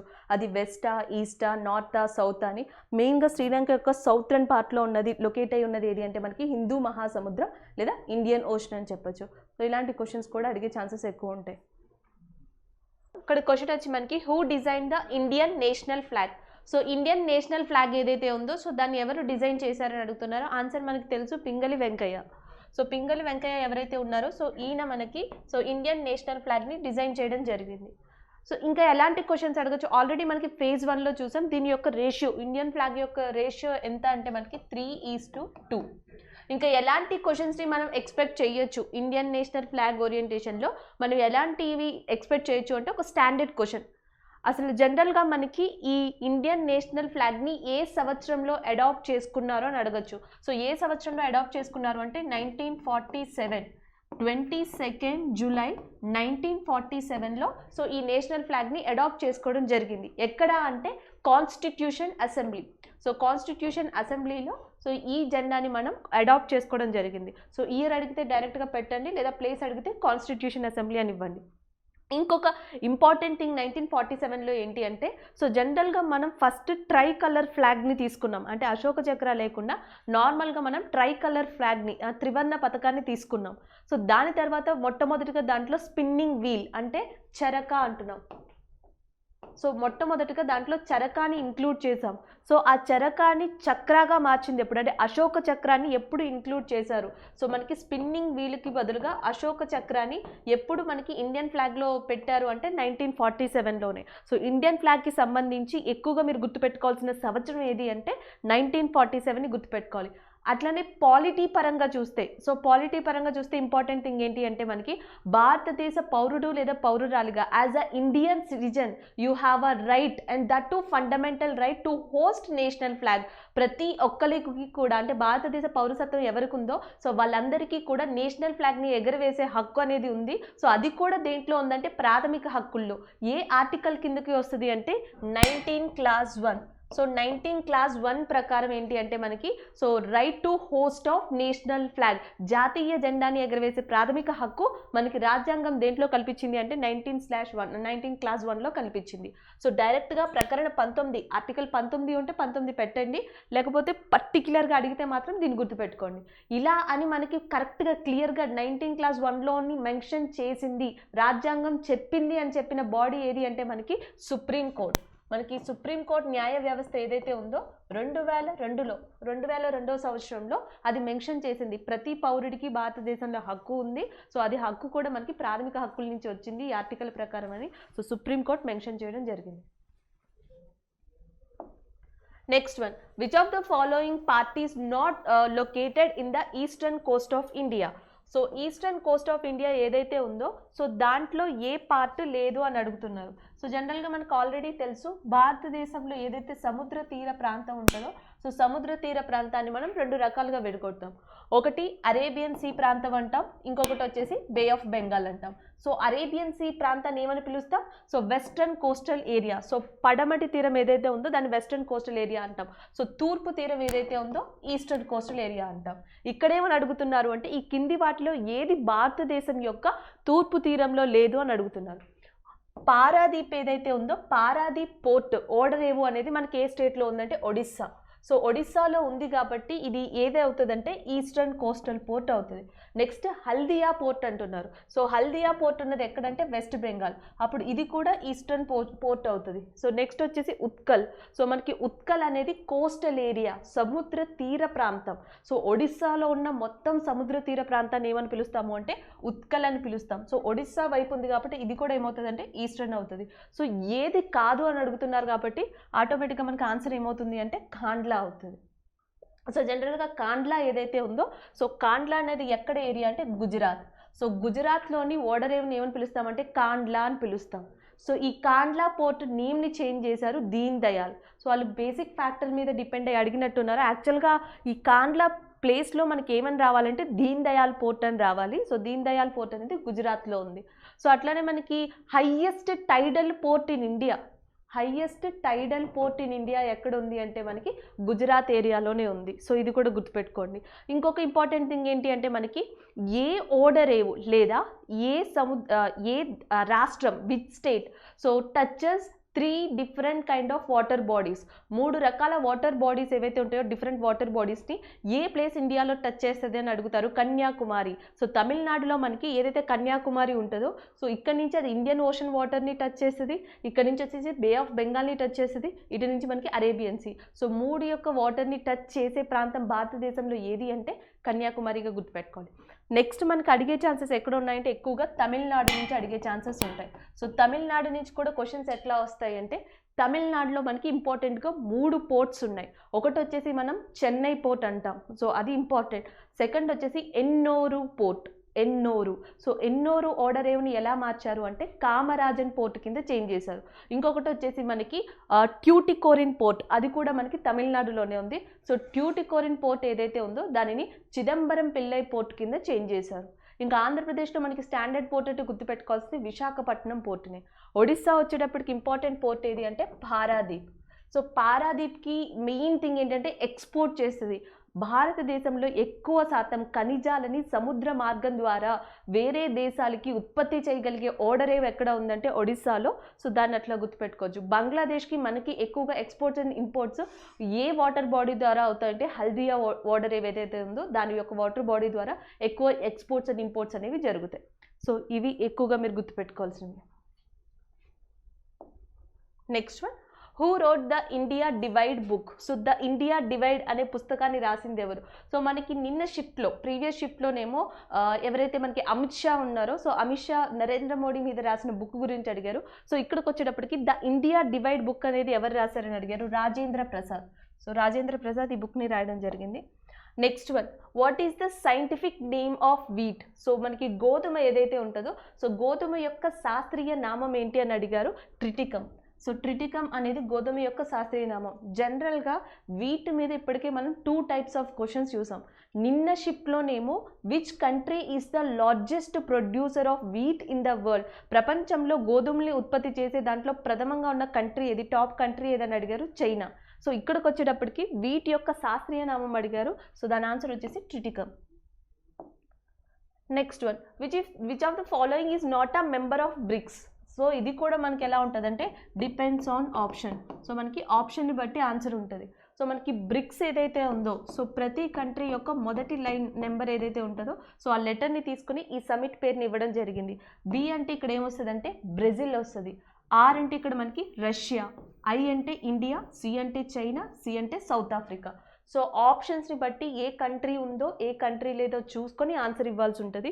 సో మనకి Brazil, Russia, India, China, south Africa ఈ 5 దేశాలు కూడా కలిసి మనకి ఏ సమిట్ని ఫామ్ చేశాయి అంటే బ్రిక్స్ సమిట్ని ఫామ్ చేయడం జరిగింది. Next one, where is the international rice research institute head quarters located. మనకి అంతర్జాతీయ వరి పరిశోధన సంస్థ ఏదైతే ఉందో సో అది ప్రధానంగా ఎక్కడ ఉంది అని అడిగారు. సో అంతర్జాతీయ వరి పరిశోధన సంస్థ అనేది మనకి సో లాస్ బానోస్ ఏదైతే ఫిలిప్పైన్స్లో ఉంది అంతర్జాతీయ వరి పరిశోధన సంస్థ. సో యాక్చువల్గా మనం చూస్తే ఫేజ్ 2 ఏదైతే ఉందో దాంట్లో అగ్రికల్చర్ రిలేటెడ్ ఎక్కువ అడుగుతున్నారు. వీటీ కల్చర్ గురించి, సెరికల్చర్ గురించి, వైట్ రివల్యూషన్ గురించి, ఎంఎస్ స్వామినాథన్ అవార్డు ఎవరికి ఇచ్చారు అని చెప్పి, వీటి ఎక్కువ ఏ కంట్రీ ప్రొడ్యూస్ చేస్తుంది, వీటి శాస్త్రీయ నామం ఏంటి, అగ్రికల్చర్ ఏదైతే రిలేటెడ్ ఉందో వ్యవసాయ ఆధారిత లేదా వ్యవసాయ రిలేటెడ్ క్వశ్చన్స్ ఏవైతే ఉన్నాయో అవి చాలా ఇంపార్టెంట్. సో దీంట్లో బంచ్ ఆఫ్ క్వశ్చన్స్ ఉన్నాయి. సో దేన్ని ఎక్కువగా చదవాలి అంటే first one production, first countries చూడండి, ఉత్పత్తి చూడండి. ఫర్ ఎగ్జాంపుల్ సో మనకి కాటన్ అంటున్నాం, దూది, కాటన్ని ఉత్పత్తి చేసే దాంట్లో one of the top country as per the latest data ప్రకారం ప్రపంచంలోనే కాటన్ని ఉత్పత్తి చేసే దాంట్లో వన్ ఆఫ్ ద టాప్ కంట్రీగా ఉన్నది ఏది అంటే ఇండియా. సో జూట్ని ఉత్పత్తి చేసే దాంట్లో వన్ ఆఫ్ ద టాప్ కంట్రీగా ఉన్నది ఏదంటే ఇండియా. అట్లనే వీట్ అండ్ రైస్ని ఉత్పత్తి చేసే వాటిలో టాప్ కంట్రీగా ఉన్నది ఏది అంటే చైనా. సో ఇట్లా మనకి వీట్, రైస్ అంటే గోధుమ, వరి, దూది అంటే కాటన్ కానీ, జూట్ కానీ, టీ కానీ, కాఫీ కానీ, షుగర్ అంటున్నాం. ఇలాంటివి ఏవైతే ఫుడ్ అండ్ ఎసెన్షియల్స్ ఉంటాయో మనకి దాదాపుగా 10 లేదా 11 వస్తాయి. ఇవి ఆ టాప్ కంట్రీస్ ఏవి, మీకు టాప్ కంట్రీస్లో కూడా మ్యాక్సిమం ఏమి ఉంటాయంటే చైనా కానీ, ఇండియా కానీ, యూఎస్ఏ కానీ, బ్రెజిల్ కానీ. సో ఈ కంట్రీస్ ఎక్కువ ఉండడం జరుగుతుంది. సో వీటిని చూసుకోండి. సో ఇండియాకి వచ్చేటప్పటికి ప్రొడక్షన్స్ చూడొద్దు, అంటే మనకి ఫుడ్ ప్రొడక్షన్స్ చూడొద్దు. ఇండియాలోకి వచ్చేటప్పటికి మీరు మెయిన్గా ఏ ప్రొడక్షన్స్ చూడాలంటే మినరల్స్ చూడండి. మీరు phase 1 phase 2 జాగ్రత్తగా క్రాస్ చెక్ చేసుకోండి. ఎగ్జామినర్ ప్యాటర్న్ ఎలా ఉంది అంటే 2 రకాలుగా ఉంది. మనకి భారతదేశంలో రాష్ట్రాల యొక్క ర్యాంకింగ్ అడగాలంటే ఖనిజాల మీద అడుగుతున్నారు. ఎలా అడుగుతున్నారు? మనకి బాక్సైట్ ఉంది. సో బాక్సైట్ని అత్యధికంగా ప్రొడ్యూస్ చేసే స్టేట్ ఏది అని అడిగారు. ఒడిస్సా. యురేనియంని అత్యధికంగా ప్రొడ్యూస్ చేసే స్టేట్ ఏది అంటే ఆంధ్రప్రదేశ్. సో అట్లానే మనకి ఇలాంటివి ఐరన్ని అత్యధికంగా ప్రొడ్యూస్ చేసే స్టేట్స్ ఏవి అంటే జార్ఖండ్ అండ్ ఒడిస్సా. సో ఇలాంటి క్వశ్చన్స్ అడగడం మనం చూసాం. డైమండ్ కూడా అడిగారు. సో డైమండ్ ఇండియాలో ఎక్కడ ఎక్కువగా ప్రొడ్యూస్ చేస్తారు అంటే Panna which is located in Madhya Pradesh. ఇండియాకి వచ్చేటప్పటికి క్వశ్చన్స్ అన్ని మినరల్ కాన్సెప్ట్ వస్తున్నాయి. ప్రపంచం అంటే వరల్డ్ వైడ్ వచ్చేటప్పటికి క్వశ్చన్స్ అన్ని కూడా ఫుడ్ ప్రొడక్షన్స్ వస్తున్నాయి. ఇది ఈ రెండింటికి ఉన్న మెయిన్ డిఫరెన్స్ క్వశ్చన్ ప్యాటర్న్లో. నెక్స్ట్ వన్ డబ్ల్యూడబ్ల్యూడబ్ల్యూ ఏదైతే ఉందో మనకి ఇది మొత్తం కంప్యూటర్ రిలేటెడ్ అని చెప్పొచ్చు. సో ఆల్రెడీ మనం ఫస్ట్ నుంచి చూస్తున్నాం కంప్యూటర్ రిలేటెడ్ క్వశ్చన్స్ అడుగుతున్నారు కాబట్టి వరల్డ్ వైడ్ వెబ్, దీని యొక్క ఫుల్ ఫామ్ వచ్చేసి world wide web. Next one so already మనం చూస్తాం F12 ఏదైతే ఉంటుందో so F12 related F11 function 11కి ఏదైతే ఉంటుందో సో దాని గురించి ప్రీవియస్ షిఫ్ట్లో అడిగారు. సో ఈ షిఫ్ట్కి వచ్చేటప్పటికి మనకి F1 యొక్క ఫంక్షన్కి ఏంటని అడుగుతున్నారు. సో ఇది సెర్చ్ బార్ ఏదైతే ఉంటుందో సో సెర్చ్ బార్ రిలేటెడే మనకి ఏమని చెప్పొచ్చు అంటే F1 ఫంక్షన్ కీ కింద చెప్పొచ్చు. సో టోటల్గా మనకి ఎన్ని ఫంక్షన్ కీస్ ఉంటాయంటే కీబోర్డ్లో 12 ఉంటాయి. సో 12లో ఆల్రెడీ ఎగ్జామ్లో ఎన్ని అడిగారంటే 2 అడిగారు. ఒకటి F1 ఇంకొకటి F11. Next one question related to Ram Prasad Bismil. So student మనకి ఇంతవరకు ఇన్ఫర్మేషన్ ఇవ్వగలిగారు రామ్ ప్రసాద్ బిస్మల్. సో ఒక్కసారి ఈయన రిలేటెడ్ చూద్దాం. సో ఎవరైతే ఆల్రెడీ ఎగ్జామ్ రాసి ఉన్నారో మీకు కనుక గుర్తుంటే కింద కమెంట్ చేయండి, మిగతా వాళ్ళకి యూజ్ఫుల్ ఉంటుంది. సో మనం మాత్రం రామ్ ప్రసాద్ బిస్మల్ గురించి ఉన్న మొత్తం కాన్సెప్ట్ని కవర్ చేద్దాం. సో రామ్ ప్రసాద్ బిస్మల్ ఏ రాష్ట్రానికి చెందిన వ్యక్తి అంటే ఉత్తరప్రదేశ్. సో మొట్టమొదటిగా ఈయన దేంట్లో మెంబర్ అయ్యారు అంటే ఆర్య సమాజ్. సో మొట్టమొదటిగా ఈయన మెంబర్ అయ్యింది దేంట్లో అంటే ఆర్య సమాజ్. అట్లనే మనకి ఆర్య సమాజ్ని స్థాపించిన వ్యక్తి ఎవరు అని కూడా అడగచ్చు. సో ఆర్య సమాజ్ని స్థాపించిన వ్యక్తి ఎవరు అంటే దయానంద సరస్వతి. సో దయానంద సరస్వతి ఎవరైతే ఉన్నారో సో ఈయన ఆర్య సమాజ్ని స్థాపించారు. దీంట్లో మెంబర్గా జాయిన్ అయింది ఎవరు అంటే మనకి రామ్ ప్రసాద్ బిస్మల్. సో తర్వాత ఏమైంది అంటే ఈయన లైఫ్ని కంప్లీట్గా మార్చింది ఏది అంటే డెత్ ఆఫ్ పరమానంద్. సో ఈయన లైఫ్ని కంప్లీట్గా మార్చింది ఏది అంటే death of Paramanand. So Hindu సమాజానికి చెందిన పరమానంద్ ఎవరైతే ఉంటారో సో ఈయనకి బ్రిటిష్ ప్రభుత్వం సెంటెన్స్ టు డెత్ అనేది విధించడం జరిగింది. సో ఆ తర్వాత ఈయనలో విప్లవాత్మక భావాలు కానీ ఫ్రీడమ్ ఫైటర్ భావాలు కానీ ఇవన్నీ రావడానికి కారణం ఈయన యొక్క హత్య. ఈయన హత్య తర్వాత మనకి రామ్ ప్రసాద్ బిస్మల్ ఎవరైతే ఉంటారో సో ఆయన పోయట్ని రాయడం కూడా జరిగింది, ఒక పోయంని రాయడం కూడా జరిగింది. ఆ పోయం వచ్చేసి మనకి ఏం పేరు పెట్టారు అంటే మై బర్త్ మేరా జన్మ్. సో హిందీలో రాశారు. ఏ పేరుతో రాశారు అంటే మేరా జన్మ్ అనే పేరుతో రాశారు. సో దాన్ని మనం మై బర్త్ అంటున్నాం. దీన్ని రాసింది ఎవరు అంటే రామ్ ప్రసాద్ బిస్మల్. దీని తర్వాత ఆయన ఏం చేశారు అంటే 1918లో సో మనకి మణిపూరి కాన్స్పిరెన్సీ, మణిపూరి ఉదాంతం. సో మణిపూరి ఉదాంతం ఏంటి అంటే జనరల్గా ఈయన ఎప్పుడైతే చనిపోయారో సో స్లోగా మనకి రామ్ ప్రసాద్ బిస్మల్లో విప్లవాత్మక భావాలు అనేవి కంప్లీట్గా ప్రొడ్యూస్ అయ్యాయని చెప్పొచ్చు. సో పోయమ్స్ రాయడం, అవేర్నెస్ తీసుకురావడం. సో ఇట్లా మనకి మణిపూరిలో 1918లో ఏం చేశారంటే కొంతమంది యూత్ ఎవరైతే ఉంటారో యంగ్ పీపుల్ వాళ్ళందరూ కూడా బ్రిటిషర్స్కి వ్యతిరేకంగా ఈ పోయమ్స్ బుక్స్ ఏవైతే ఉంటాయో వాటిని పబ్లిష్ చేసి ఏమంటారు పంచడం స్టార్ట్ చేశారు. సో అట్లా పంచడం స్టార్ట్ చేసినప్పుడు ఎవరైతే ఇట్లా చేస్తున్నారో సో వాళ్ళందరినీ గవర్నమెంట్ రికగ్నైజ్ చేసి అంటే బ్రిటిష్ ప్రభుత్వం రికగ్నైజ్ చేసి అరెస్ట్ చేయడం స్టార్ట్ చేసింది. కానీ ఆ అరెస్ట్ నుంచి తప్పించుకున్న వ్యక్తి ఎవరు అంటే మనకి రామ్ ప్రసాద్ బిస్మల్. యమునా నదిలో దూకి ఈయన ఎస్కేప్ అవడం జరిగింది. దాని తర్వాత ఈయన నాన్ కోఆపరేషన్ మూవ్మెంట్ సహాయ నిరాకరణ ఉద్యమంలో కూడా పాల్గొన్నారు. కానీ అన్ఫార్చునేట్లీ అనుకోకుండా 1922లో చౌరీ ఘటన వల్ల గాంధీ ఈ మూమెంట్ని ఆపేయడం వల్ల సో రామ్ ప్రసాద్ బిస్మల్ యొక్క టర్న్ ఎటు తిరిగింది అంటే హిందుస్థాన్ రిపబ్లిక్ అసోసియేషన్ వైపు. సో హిందుస్థాన్ రిపబ్లిక్ అసోసియేషన్ అనే పార్టీని 3 వ్యక్తులు కలిసి స్థాపించారు. ఒకటి వచ్చేసి మనకి రామ్ ప్రసాద్ బిస్మల్, రెండోది వచ్చేసి మనకి సచ్చేంద్ర సానియల్, ఇంకొకళ్ళు వచ్చేసి మనకి జే ముఖర్జీ. సో 3 కలిసి ఈ HRA హిందుస్థాన్ రిపబ్లిక్ అసోసియేషన్ని స్థాపించారు. సో దాని తర్వాత ఏమైందంటే యాక్చువల్గా వీళ్ళకి ఈ హెచ్ఆర్ఏ ద్వారా, హిందుస్థాన్ రిపబ్లిక్ అసోసియేషన్ ద్వారా, సో తర్వాత మూమెంట్ని నడపడానికి ఏవైతే మనకి మనీ అవసరం అయ్యాయో, సో దానికోసం వీళ్ళు ఏ రాబరీని ప్లాన్ చేశారు అంటే కకోరి అనే రాబరీని ప్లాన్ చేశారు. ఉత్తరప్రదేశ్లోని నియర్ బై లక్నో దగ్గర కకోరి అనే ట్రైన్ రాబరీని ప్లాన్ చేశారు. అనుకోకుండా ఆ దొంగతనంలో, కకోరి దొంగతనంలో, రైలు దోపిడీలో ఒక సివిలియన్ పర్సన్ చనిపోవడం వల్ల సో బ్రిటిషర్స్ ఎవరైతే కకోరి ఇన్సిడెంట్లో భాగస్తులో వాళ్ళందరినీ క్యాప్చర్ చేయడం స్టార్ట్ చేశారు. సో అందులో ఒక పర్సనే రామ్ ప్రసాద్ బిస్మల్. సో రామ్ ప్రసాద్ బిస్మల్ని పట్టుకొని ఈయనకి ఉరిశిక్ష వేయడం కూడా జరిగింది. సో ఈయనని ఏ దాంట్లో పెట్టారు, ఏ ప్రిజన్లో పెట్టారు, ఏ జైల్లో పెట్టారు అంటే గోరఖ్పూర్. సో మనకి దీని మీద కూడా క్వశ్చన్స్ వస్తాయి. రామ్ ప్రసాద్ బిస్మల్ అమరణ నిరాహార దీక్ష ఏ జైల్లో చేశారంటే గోరఖ్పూర్లో.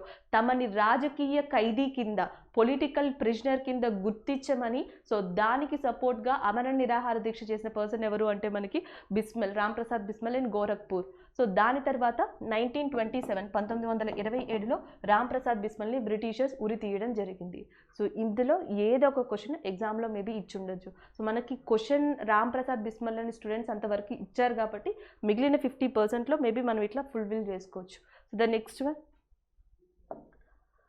What is the scientific name of peacock? So నెమలి ఏదైతే ఉందో నెమలి యొక్క సైంటిఫిక్ నామం ఏంటి, శాస్త్రీయ నామం ఏంటి అని అడిగారు. సో పావో క్రిస్టానస్. సో పావో క్రిస్టానస్ అనేది మనకి నెమలి యొక్క శాస్త్రీయ నామంగా చెప్పొచ్చు. Next one, who was the first speaker of Lok Sabha? చాలాసార్లు మనం ఇప్పటికే డిస్కస్ చేసుకున్నాం. లోక్సభ మీద ఖచ్చితంగా క్వశ్చన్ పడుతుంది, దాని గురించి కూడా డిస్కస్ చేసుకున్నాం. సో అందుకే ఇక్కడ నేను రిపీట్ చేయట్లా. లోక్సభ స్పీకర్ వచ్చేసి మనకి గణేష్ వాసుదేవ్ మౌలంకర్. ఇప్పుడు ప్రజెంట్ లోక్సభ స్పీకర్గా ఎవరు ఉన్నారు అంటే ఓం బిర్లా ఉన్నారు. సో ఇవి ఎక్కువగా గుర్తుపెట్టుకోండి. Next one, the Atlantic and Pacific oceans are divided by which strait? ఏ జలసంధి అట్లాంటిక్ ఓషన్ని మరియు పసిఫిక్ ఓషన్ని విడదీస్తుంది అని అడిగారు. Drake straight. సో డ్రేక్స్ జలసంధి ఏదైతే ఉందో సో అది అట్లాంటిక్ ఓషన్ని అండ్ పసిఫిక్ ఓషన్ని ఈ రెండింటిని విడదీస్తుంది.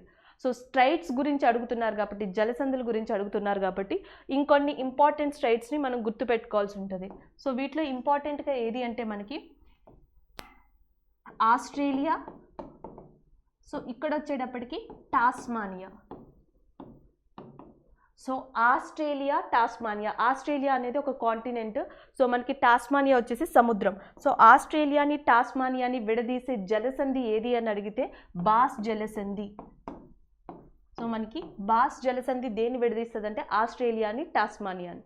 సో నెక్స్ట్ ఇంకొక జలసంధి వచ్చేసి మనకి మలాకా, స్ట్రెయిట్ మలాకా అంటాం. సో స్ట్రెయిట్ మలాకా వచ్చేసి South China Sea, South China సీని, నెక్స్ట్ వచ్చేసి అండమాన్ సీని. ఈ రెండింటిని విడదీసేది ఏది అంటే మనకి స్ట్రెయిట్ మలాకా, మలాకా జలసంధి అండ్ బాస్ జలసంధి. ఈ రెండు కూడా మన కంట్రీ వైపు, near by our country. So ఈ రెండు కూడా మనకి ఇంపార్టెంట్ అని చెప్పచ్చు. నెక్స్ట్ ఇంకొక ఇంపార్టెంట్ స్ట్రైట్ మనకి ఏది అంటే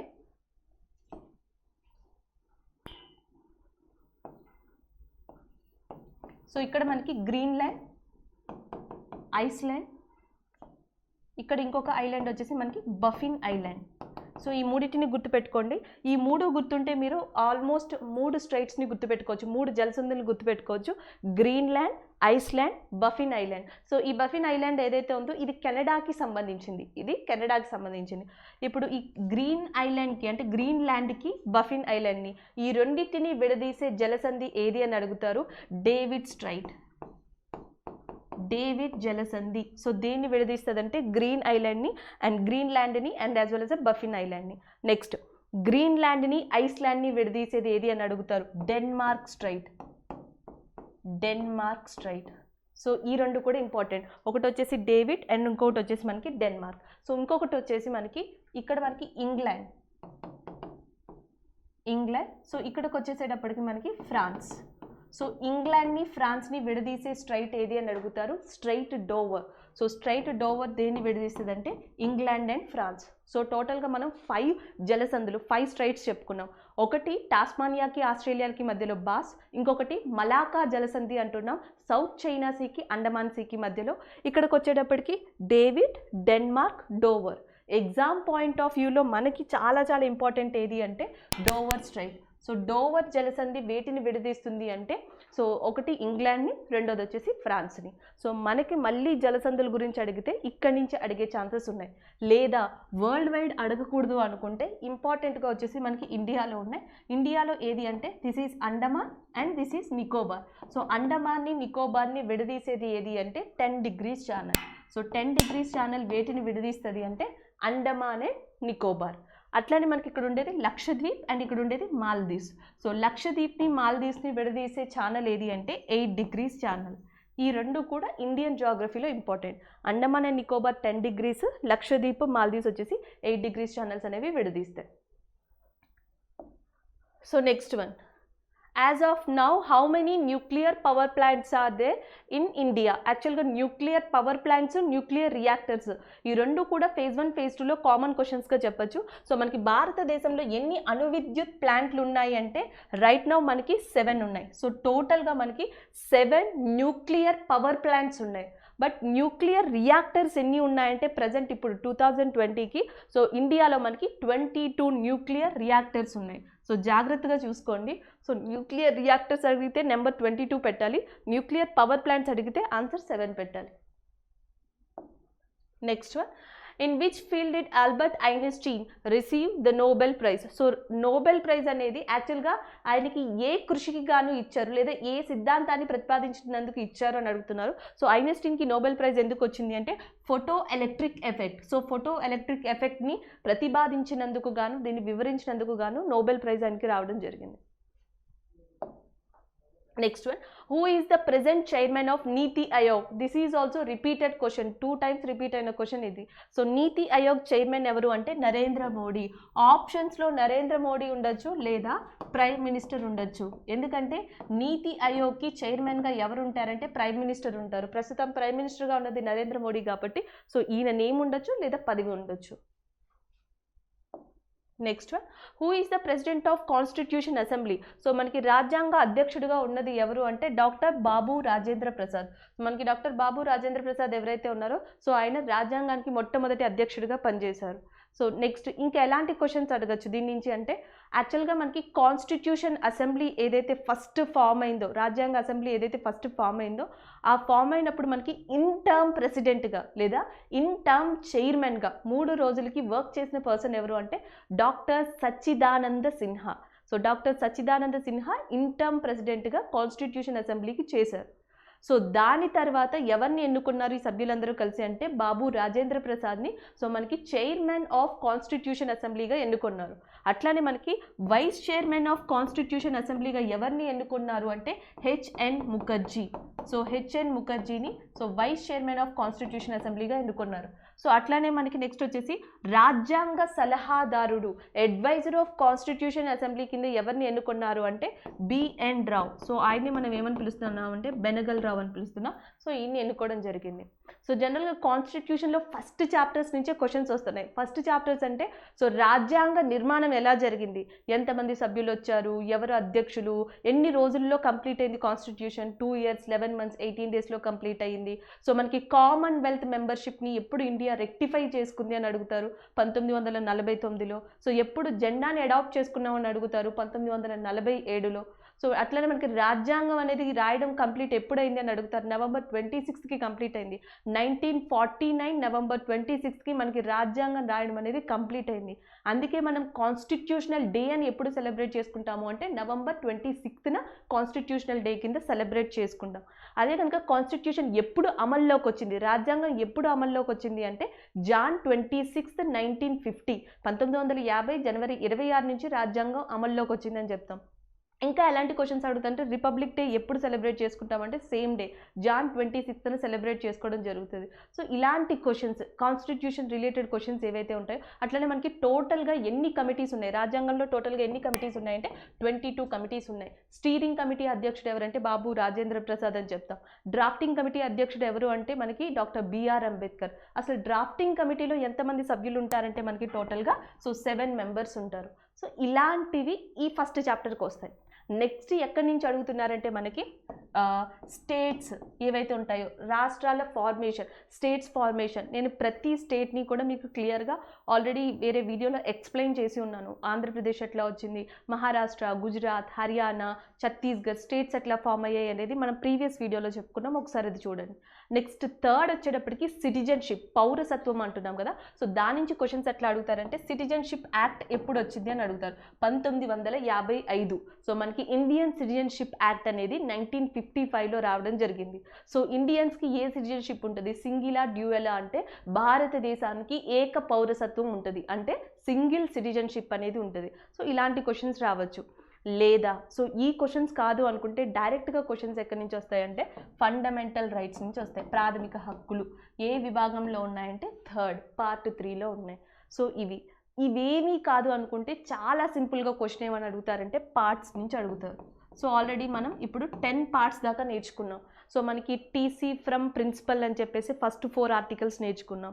యూనియన్, స్టేట్, తర్వాత వచ్చేసి మనకి యూనియన్ టెరిటరీ, తర్వాత వచ్చేసి మనకి పంచాయత్, మున్సిపాలిటీ అని చెప్పేసి గవర్నమెంట్ ప్రకారం అక్కడున్న 5 పార్ట్స్. టోటల్గా మనం ప్రీవియస్ వీడియోలో 10 పార్ట్స్ నేర్చుకున్నాం. సో ఒక్కసారి వాటిని రివైజ్ చేయండి, ఎక్కువగా వాటి నుంచి అడిగే ఛాన్సెస్ ఎక్కువ ఉంటాయి. Next one, who coined the name of Homo sapiens. So యాక్చువల్గా ఈ హోమోసెపియన్స్ అనే పదాన్ని ఎవరు పెట్టారు లేదా పదాన్ని ఎవరు ప్రతిపాదించారని అడుగుతున్నారు. మనకి కార్ల్ లీనియస్ ఎవరైతే ఉన్నారో, సో కార్ల్ లీనియస్ ఈ హోమోసెపియన్స్ అనే పదాన్ని ఇచ్చారు. సో జనరల్గా మనకి ప్రీ హిస్టరీ అంటున్నాం. సో మనకి మొట్టమొదటిగా ఏదైతే చరిత్రలో రాయబడలేదో, బుకిష్ ఫామ్లో లేదో, ఓన్లీ ఎవిడెన్సెస్ ఫామ్లో ఉందో దాన్ని ప్రీ హిస్టరీకి కన్సిడర్ చేయొచ్చు. సో ప్రీ హిస్టరీలో మనకి మొట్టమొదటిగా మనం కన్సిడర్ చేసేది ఎవరంటే హ్యూమన్ బీయింగ్స్ని, మానవుని. ఆది మానవుడు అంటాం చూడండి, సో దానికి రిలేటెడ్ అని చెప్పొచ్చు. సో ఆది మానవుల్లో ఎట్లా మార్పులు ఉంటాయో ఆ స్టేజెస్ని బట్టి నేమ్స్ ఇవ్వడం జరిగింది. ఒకటి హోమో ఎరెక్టస్, ఇంకొకటి హోమో నీడ్, ఇంకొకటి హోమోసెపియన్. కంప్లీట్ హ్యూమన్ బీయింగ్గా, అంటే కోతి నుంచి అంటే మంకీ నుంచి కంప్లీట్గా ఒక పర్సన్గా మారింది, ఒక పర్సన్గా ఉన్నది కంప్లీట్ హ్యూమన్ బీయింగ్ని ఏమని పిలుస్తామంటే హోమోసెపియన్ అని పిలుస్తాం. ఈ పదాన్ని ఇచ్చింది ఈ పర్సన్ కార్ల్ లీనియస్. నెక్స్ట్ వచ్చేసి మనకి కెప్లర్ లా రిలేటెడ్ క్వశ్చన్. యాక్చువల్గా మనకి కెప్లర్వి ఎన్ని సిద్ధాంతాలు ఉంటాయంటే మనకి 3 సిద్ధాంతాలు ఉంటాయి. సో కెప్లర్ 3 సిద్ధాంతాలని ప్రతిపాదించారు. So Kepler first law, Kepler second law, Kepler third law. ఈ 3 దేనికి సంబంధించినవి అంటే గ్రహాలు సూర్యుని చుట్టూ తిరగడం, so planets which are revolve around the sun, దీనికి సంబంధించినవి 3 సిద్ధాంతాలు ఇచ్చింది ఎవరంటే కెప్లర్. సో ఇవి ఏం చెప్తున్నాయంటే ఫస్ట్ లా వచ్చేసి ఏం చెప్తుంది అంటే సూర్యుడు అంటే సన్ చుట్టూ మనకి ప్లానెట్స్ అనేవి ఎలిప్టికల్ పాత్లో తిరుగుతాయి. సో గ్రహాలన్నీ కూడా సూర్యుని చుట్టూ ఎలిప్టికల్ పాత్లో తిరుగుతాయి, దీర్ఘ వృత్తాకార కక్షలో తిరుగుతాయని చెప్తున్నాయి. సో వాటి మధ్య distance equal distance, equal timing అని చెప్పేసి మనకి సెకండ్ లా చెప్తుంది. సో థర్డ్ లా కూడా దానికి రిలేటెడే ఉంటుంది. అంటే మేబీ క్వశ్చన్ ఏమి ఇచ్చి ఉండొచ్చు అంటే మనకి ఈ గ్రహాలు అనేవి సూర్యుని చుట్టూ దీర్ఘ వృత్తాకార కక్షలో తిరుగుతాయి అని ప్రతిపాదించిన శాస్త్రవేత్త ఎవరు అని అడుగుండొచ్చు. So Kepler. Next question. Next వచ్చేసి which is the largest island in the Mediterranean Sea. మధ్యధరా సముద్రంలో అతిపెద్ద ద్వీపం ఏది అని అడుగుతున్నారు. సో సిస్లీ. సో సిస్లీ ఏదైతే ఉందో మధ్యధరా సముద్రంలో మెడిటేరియన్కి సీకి సంబంధించి అతిపెద్ద లార్జెస్ట్ ఐలాండ్. ఇంకొకటి నెక్స్ట్ ప్రపంచంలో అతిపెద్ద largest island in the world అని అడిగితే మనకి Greenland. So largest island in the world వచ్చేసి మనకి గ్రీన్లాండ్ అవుతుంది.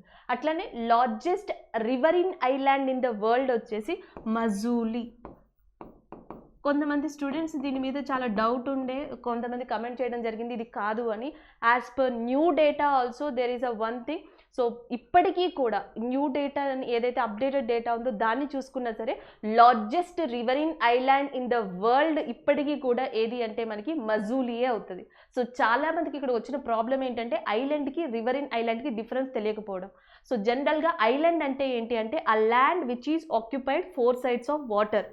ఈ నీరు కూడా దేనికి సంబంధించింది అంటే ఎయిదర్ సముద్రానికి సంబంధించింది లేదా మహాసముద్రానికి సంబంధించింది. Sea or ocean. సీ లేదా ఓషన్ 4 sides ల్యాండ్ని కవర్ చేసేసాయి అనుకోండి, దాన్ని ఐలాండ్ అనొచ్చు. ఒక రివర్ వల్ల గనక ఆ river which is occupied 4 sides of a land, ఒక ల్యాండ్ చుట్టూతా కూడా మనకి రివర్ ఉందనుకోండి దానిని రివరిన్ ఐలాండ్ అని చెప్పి పిలవచ్చు. అట్లా ప్రపంచంలో అతిపెద్ద రివరిన్ ఐలాండ్ లార్జెస్ట్ రివరిన్ ఐలాండ్ వచ్చేసి Majuli, located in Assam in India. So ఇప్పుడు రీసెంట్ న్యూస్ ఏంటి అంటే ఇక్కడ క్రికెట్ స్టేడియం ఏదైతే ఉందో అది ఒక ప్రపోజల్ ఉంది, అందుకని మజూలీ ఐలాండ్ న్యూస్లో ఉంది. సో నెక్స్ట్ ప్రపంచంలో వచ్చేసి గ్రీన్లాండ్. కానీ అస్తమాను ఎగ్జామినర్ ఫ్రీక్వెంట్గా ఈ క్వశ్చన్స్ అడుగుతారని మనకు కన్ఫర్మేషన్ లేదు కాబట్టి ఒక్కసారి రిమైనింగ్ ఐలాండ్స్ కూడా చూద్దాం. సో రిమైనింగ్ ఐలాండ్స్లో మనకి ఇంపార్టెంట్ ఐలాండ్ ఏది అంటే Sagar island. So Sagar island అనేది నియర్ బై ఎక్కడ ఉంటుంది అంటే వెస్ట్ బెంగాల్. సో వెస్ట్ బెంగాల్కి దగ్గరలో ఉండేది ఏది అంటే మనకి Sagar island. So west Bengal తర్వాత ఉన్నది ఏది అంటే మనకి ఒడిస్సా. సో ఒడిస్సా దగ్గర ఉన్న ఐలాండ్ ఏది అంటే వీలర్ ఐలాండ్. సో మరి ఈ వీలర్ ఐలాండ్ నేమ్ని ఏమని చేంజ్ చేశారు అంటే అబ్దుల్ కలాం ఐలాండ్ కింద చేంజ్ చేశారు. సో మనకి ఆంధ్రప్రదేశ్ వచ్చేటప్పటికి ఇక్కడ కూడా group of islands, number of islands ఉన్నాయి. దాదాపుగా ఇండియాలో 547 గ్రూప్ ఆఫ్ ఐలాండ్స్ ఉన్నాయి. India is a country which consist of group of 547 nearly islands. అన్నిటినీ మనం ఎగ్జామ్ పాయింట్ ఆఫ్ వ్యూలో కవర్ చేయలేం కాబట్టి ఎగ్జామ్లో ఎక్కువగా ఏం అడుగుతున్నారు, న్యూస్లో ఎక్కువ ఏమున్నాయి, లేకపోతే ఏవి అస్తమాను ఈ జాగ్రఫికల్ దానికి ఎఫెక్ట్ అవుతాయి, ఈ ఐలాండ్స్ తీసుకుంటే ఇవి 5 to 6 ఉంటాయి. ఈ 5, 6 గుర్తు పెట్టుకున్నారనుకోండి, వస్తే డైరెక్ట్ ఆన్సర్ పెట్టచ్చు, లేదా కాన్సెప్ట్ని యూజ్ చేసుకోవచ్చు. సో అట్లా చూస్తే ఆంధ్రప్రదేశ్లో మనకి 2 ఇంపార్టెంట్ ఐలాండ్స్ వచ్చేసి, ఒకటి శ్రీహరికోట ఐలాండ్ అంటాం. సో అస్తమానం న్యూస్లో ఉంటుంది రాకెట్ లాంచింగ్కి సంబంధించి. శ్రీహరికోట ఐలాండ్ ఆంధ్రప్రదేశ్లో, ఇదొకటి గుర్తుపెట్టుకోవచ్చు. ఆంధ్రప్రదేశ్లోని కాకినాడ దగ్గర ఉన్న ఇంకొక ఐలాండ్ వచ్చేసి మనకి హోప్ ఐలాండ్ అంటాం, దాన్ని గుర్తుపెట్టుకోవచ్చు. మనకి కృష్ణా డిస్ట్రిక్ట్ దగ్గరకు వచ్చేటప్పటికి హంసల దివి లేదా దివి ఐలాండ్, దివి సీమ అంట. సో ఆంధ్రప్రదేశ్లో ఉంది, ఇవి గుర్తుపెట్టుకోవచ్చు. సో నెక్స్ట్ అట్లానే మనకి ఈ తమిళనాడు ఏరియా వచ్చేటప్పటికి one of the important island ఉంది. సో తమిళనాడు దగ్గరకు వచ్చేటప్పటికి ఇక్కడ మనకి శ్రీలంక ఉంది. శ్రీలంకకి అండ్ ఇండియాకి మధ్యలో ఒక వివాదాస్పదమైన ఐలాండ్ ఉంది, దాని పేరు కట్టచేతువు ఐలాండ్. కట్టచేతువు ఐలాండ్. దీన్ని 1974లో శ్రీలంక తన బేస్ క్యాంప్ని ఐలాండ్ మీద ఆక్యుపై చేసుకోవడం జరిగింది. సో దాని తర్వాత ఇండియా ఎంటర్ అయింది. ఈ రెండింటి మధ్య వివాదాస్పదాలు అనేవి స్టార్ట్ అయ్యాయి. శ్రీలంక, ఇండియా మధ్య వివాదాస్పదమైన దీవులు ఏవి అంటే కట్టచేతువు ఐలాండ్. సో అట్లానే మనకి ఈ తమిళనాడు దగ్గర ఉన్న ఇంపార్టెంట్ ఐలాండ్ ఏది అంటే మనకి పంబన్ ఐలాండ్. పంబన్ ఐలాండ్ని ఇంకేమని పిలవచ్చు అంటే రామేశ్వరం ఐలాండ్ అని కూడా పిలవచ్చు. Pamban island is also called as Rameswaram island. So ఇప్పటికీ ఈ వీడియోలో మనం ఈ ఐలాండ్స్ని గుర్తుపెట్టుకోండి. నేను నెక్స్ట్ వీడియోలో I will try to continue this islands also. So time taking కాబట్టి ఇవి నెక్స్ట్ వీడియోలో చూద్దాం. మెయిన్గా ఈ ఐలాండ్స్ని ప్రాక్టీస్ చేయండి. ఒకటి రామేశ్వరం ఐలాండ్ని పంబన్ ఐలాండ్ అంటాం. సాగర్ ఐలాండ్ వివాదాస్పదమైంది Katchatheevu island. Next one, which one of the following is odd one about freedom struggle. So మనకి అక్కడ 4 ఆప్షన్స్ ఇచ్చి ఉన్నారు. దాంట్లో భారత స్వతంత్ర సంగ్రామం గురించి ఏది కరెక్ట్, ఏది మెయిన్ పాయింట్ అని అడిగుంటారు నాకు తెలిసి. ఆ 4 పాయింట్స్లో జలియన్ వాలాబాగ్ ఇవ్వచ్చు, సహాయ నిరాకరణోద్యమం ఇవ్వచ్చు, లేదా ఎవరిని ఉరితీశారు, మనకి భగత్ సింగ్ని ఉరితీశారు, రామ్ ప్రసాద్ బిస్మల్ని ఉరితీశారు. సో వీళ్ళ గురించి మేబీ రాజేంద్ర లహోరీ ఎవరైతే ఉన్నారో ఆయన్ని ఉరితీశారు. సో వీళ్ళ గురించి ఇచ్చుండొచ్చు. లేదా సుభాష్ చంద్రబోస్ ఎవరైతే ఉన్నారో మేబీ సుభాష్ చంద్రబోస్ గురించి ఇచ్చుండొచ్చు. సో డిపెండ్స్ ఆన్ ఆప్షన్ అవుతుంది. నాకు తెలిసి ఇక్కడ స్వతంత్ర ఉద్యమం ఏదైతే ఉన్నాయో ఈ స్వతంత్ర సంగ్రామంలో క్వశ్చన్ ఆప్షన్స్లో ఎయిదర్ పొలిటికల్ లీడర్స్ 4 ఆప్షన్స్ ఇచ్చేసి అందులో వాళ్ళకి రిలేటెడ్ ఇచ్చి కరెక్ట్ ఏదేంది ఏదని అడుగుంటారు. లేదా మనకి ఈ మూమెంట్స్ ఏవైతే ఉన్నాయో సపోజ్ సహాయ నిరాకరణోద్యమం 1920, ఖిలాఫత్ ఉద్యమం 1919, నెక్స్ట్ వచ్చేసి మనకి క్విట్ ఇండియా మూమెంట్ 1942. అయితే దీని ఇయర్నైనా మార్చుండాలి, దీని లీడర్నైనా మార్చుండాలి. అలా మార్చి ఏది కరెక్ట్ కాదు అని అడుగుండొచ్చు. Next one, what was the name of the first satellite launched by India. So భారతదేశం ప్రయోగించిన మొట్టమొదటి ఉపగ్రహం పేరు ఏంటి అని అడుగుతున్నారు. సో ఇండియాస్ లాంచ్ చేసిన ఫస్ట్ శాటిలైట్ పేరు వచ్చేసి మనకి ఆర్యభట్ట. సో జనరల్గా ఏంటంటే ఇక్కడ ప్రాబ్లం ఏంటి అంటే స్టూడెంట్స్ స్పేస్ ఫస్ట్ శాటిలైట్ ఏది లేకపోతే ఆర్యభట్ట ఇలాంటి ఒక పదాన్ని మాత్రమే అందించగలరు కాబట్టి ఇక్కడ ఇంకో ఛాన్స్ కూడా ఉంది. మేబీ ఫస్ట్ శాటిలైట్ అని అడుగుండొచ్చు, అది ఇండియా అయితే ఆర్యభట్ట. మేబీ వరల్డ్లోనే ఏ కంట్రీ ఫస్ట్ శాటిలైట్ని స్పేస్లో లాంచ్ చేసింది అంటే యుఎస్ఎస్ఆర్. దాని పేరు వచ్చేసి మనకి స్పుత్నిక్ 1.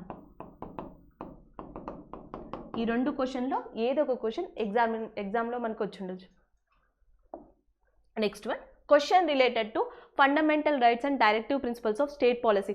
ప్రాథమిక హక్కులు మరియు ఆదేశ సూత్రాలు ఏవైతే ఉంటాయో, సో ప్రాథమిక హక్కులు ఆదేశిక సూత్రాల నుంచి ఈ రిలేటెడ్ క్వశ్చన్ అనేది మనకి ఎగ్జామ్ పాయింట్ ఆఫ్ వ్యూలో రావడం జరిగింది.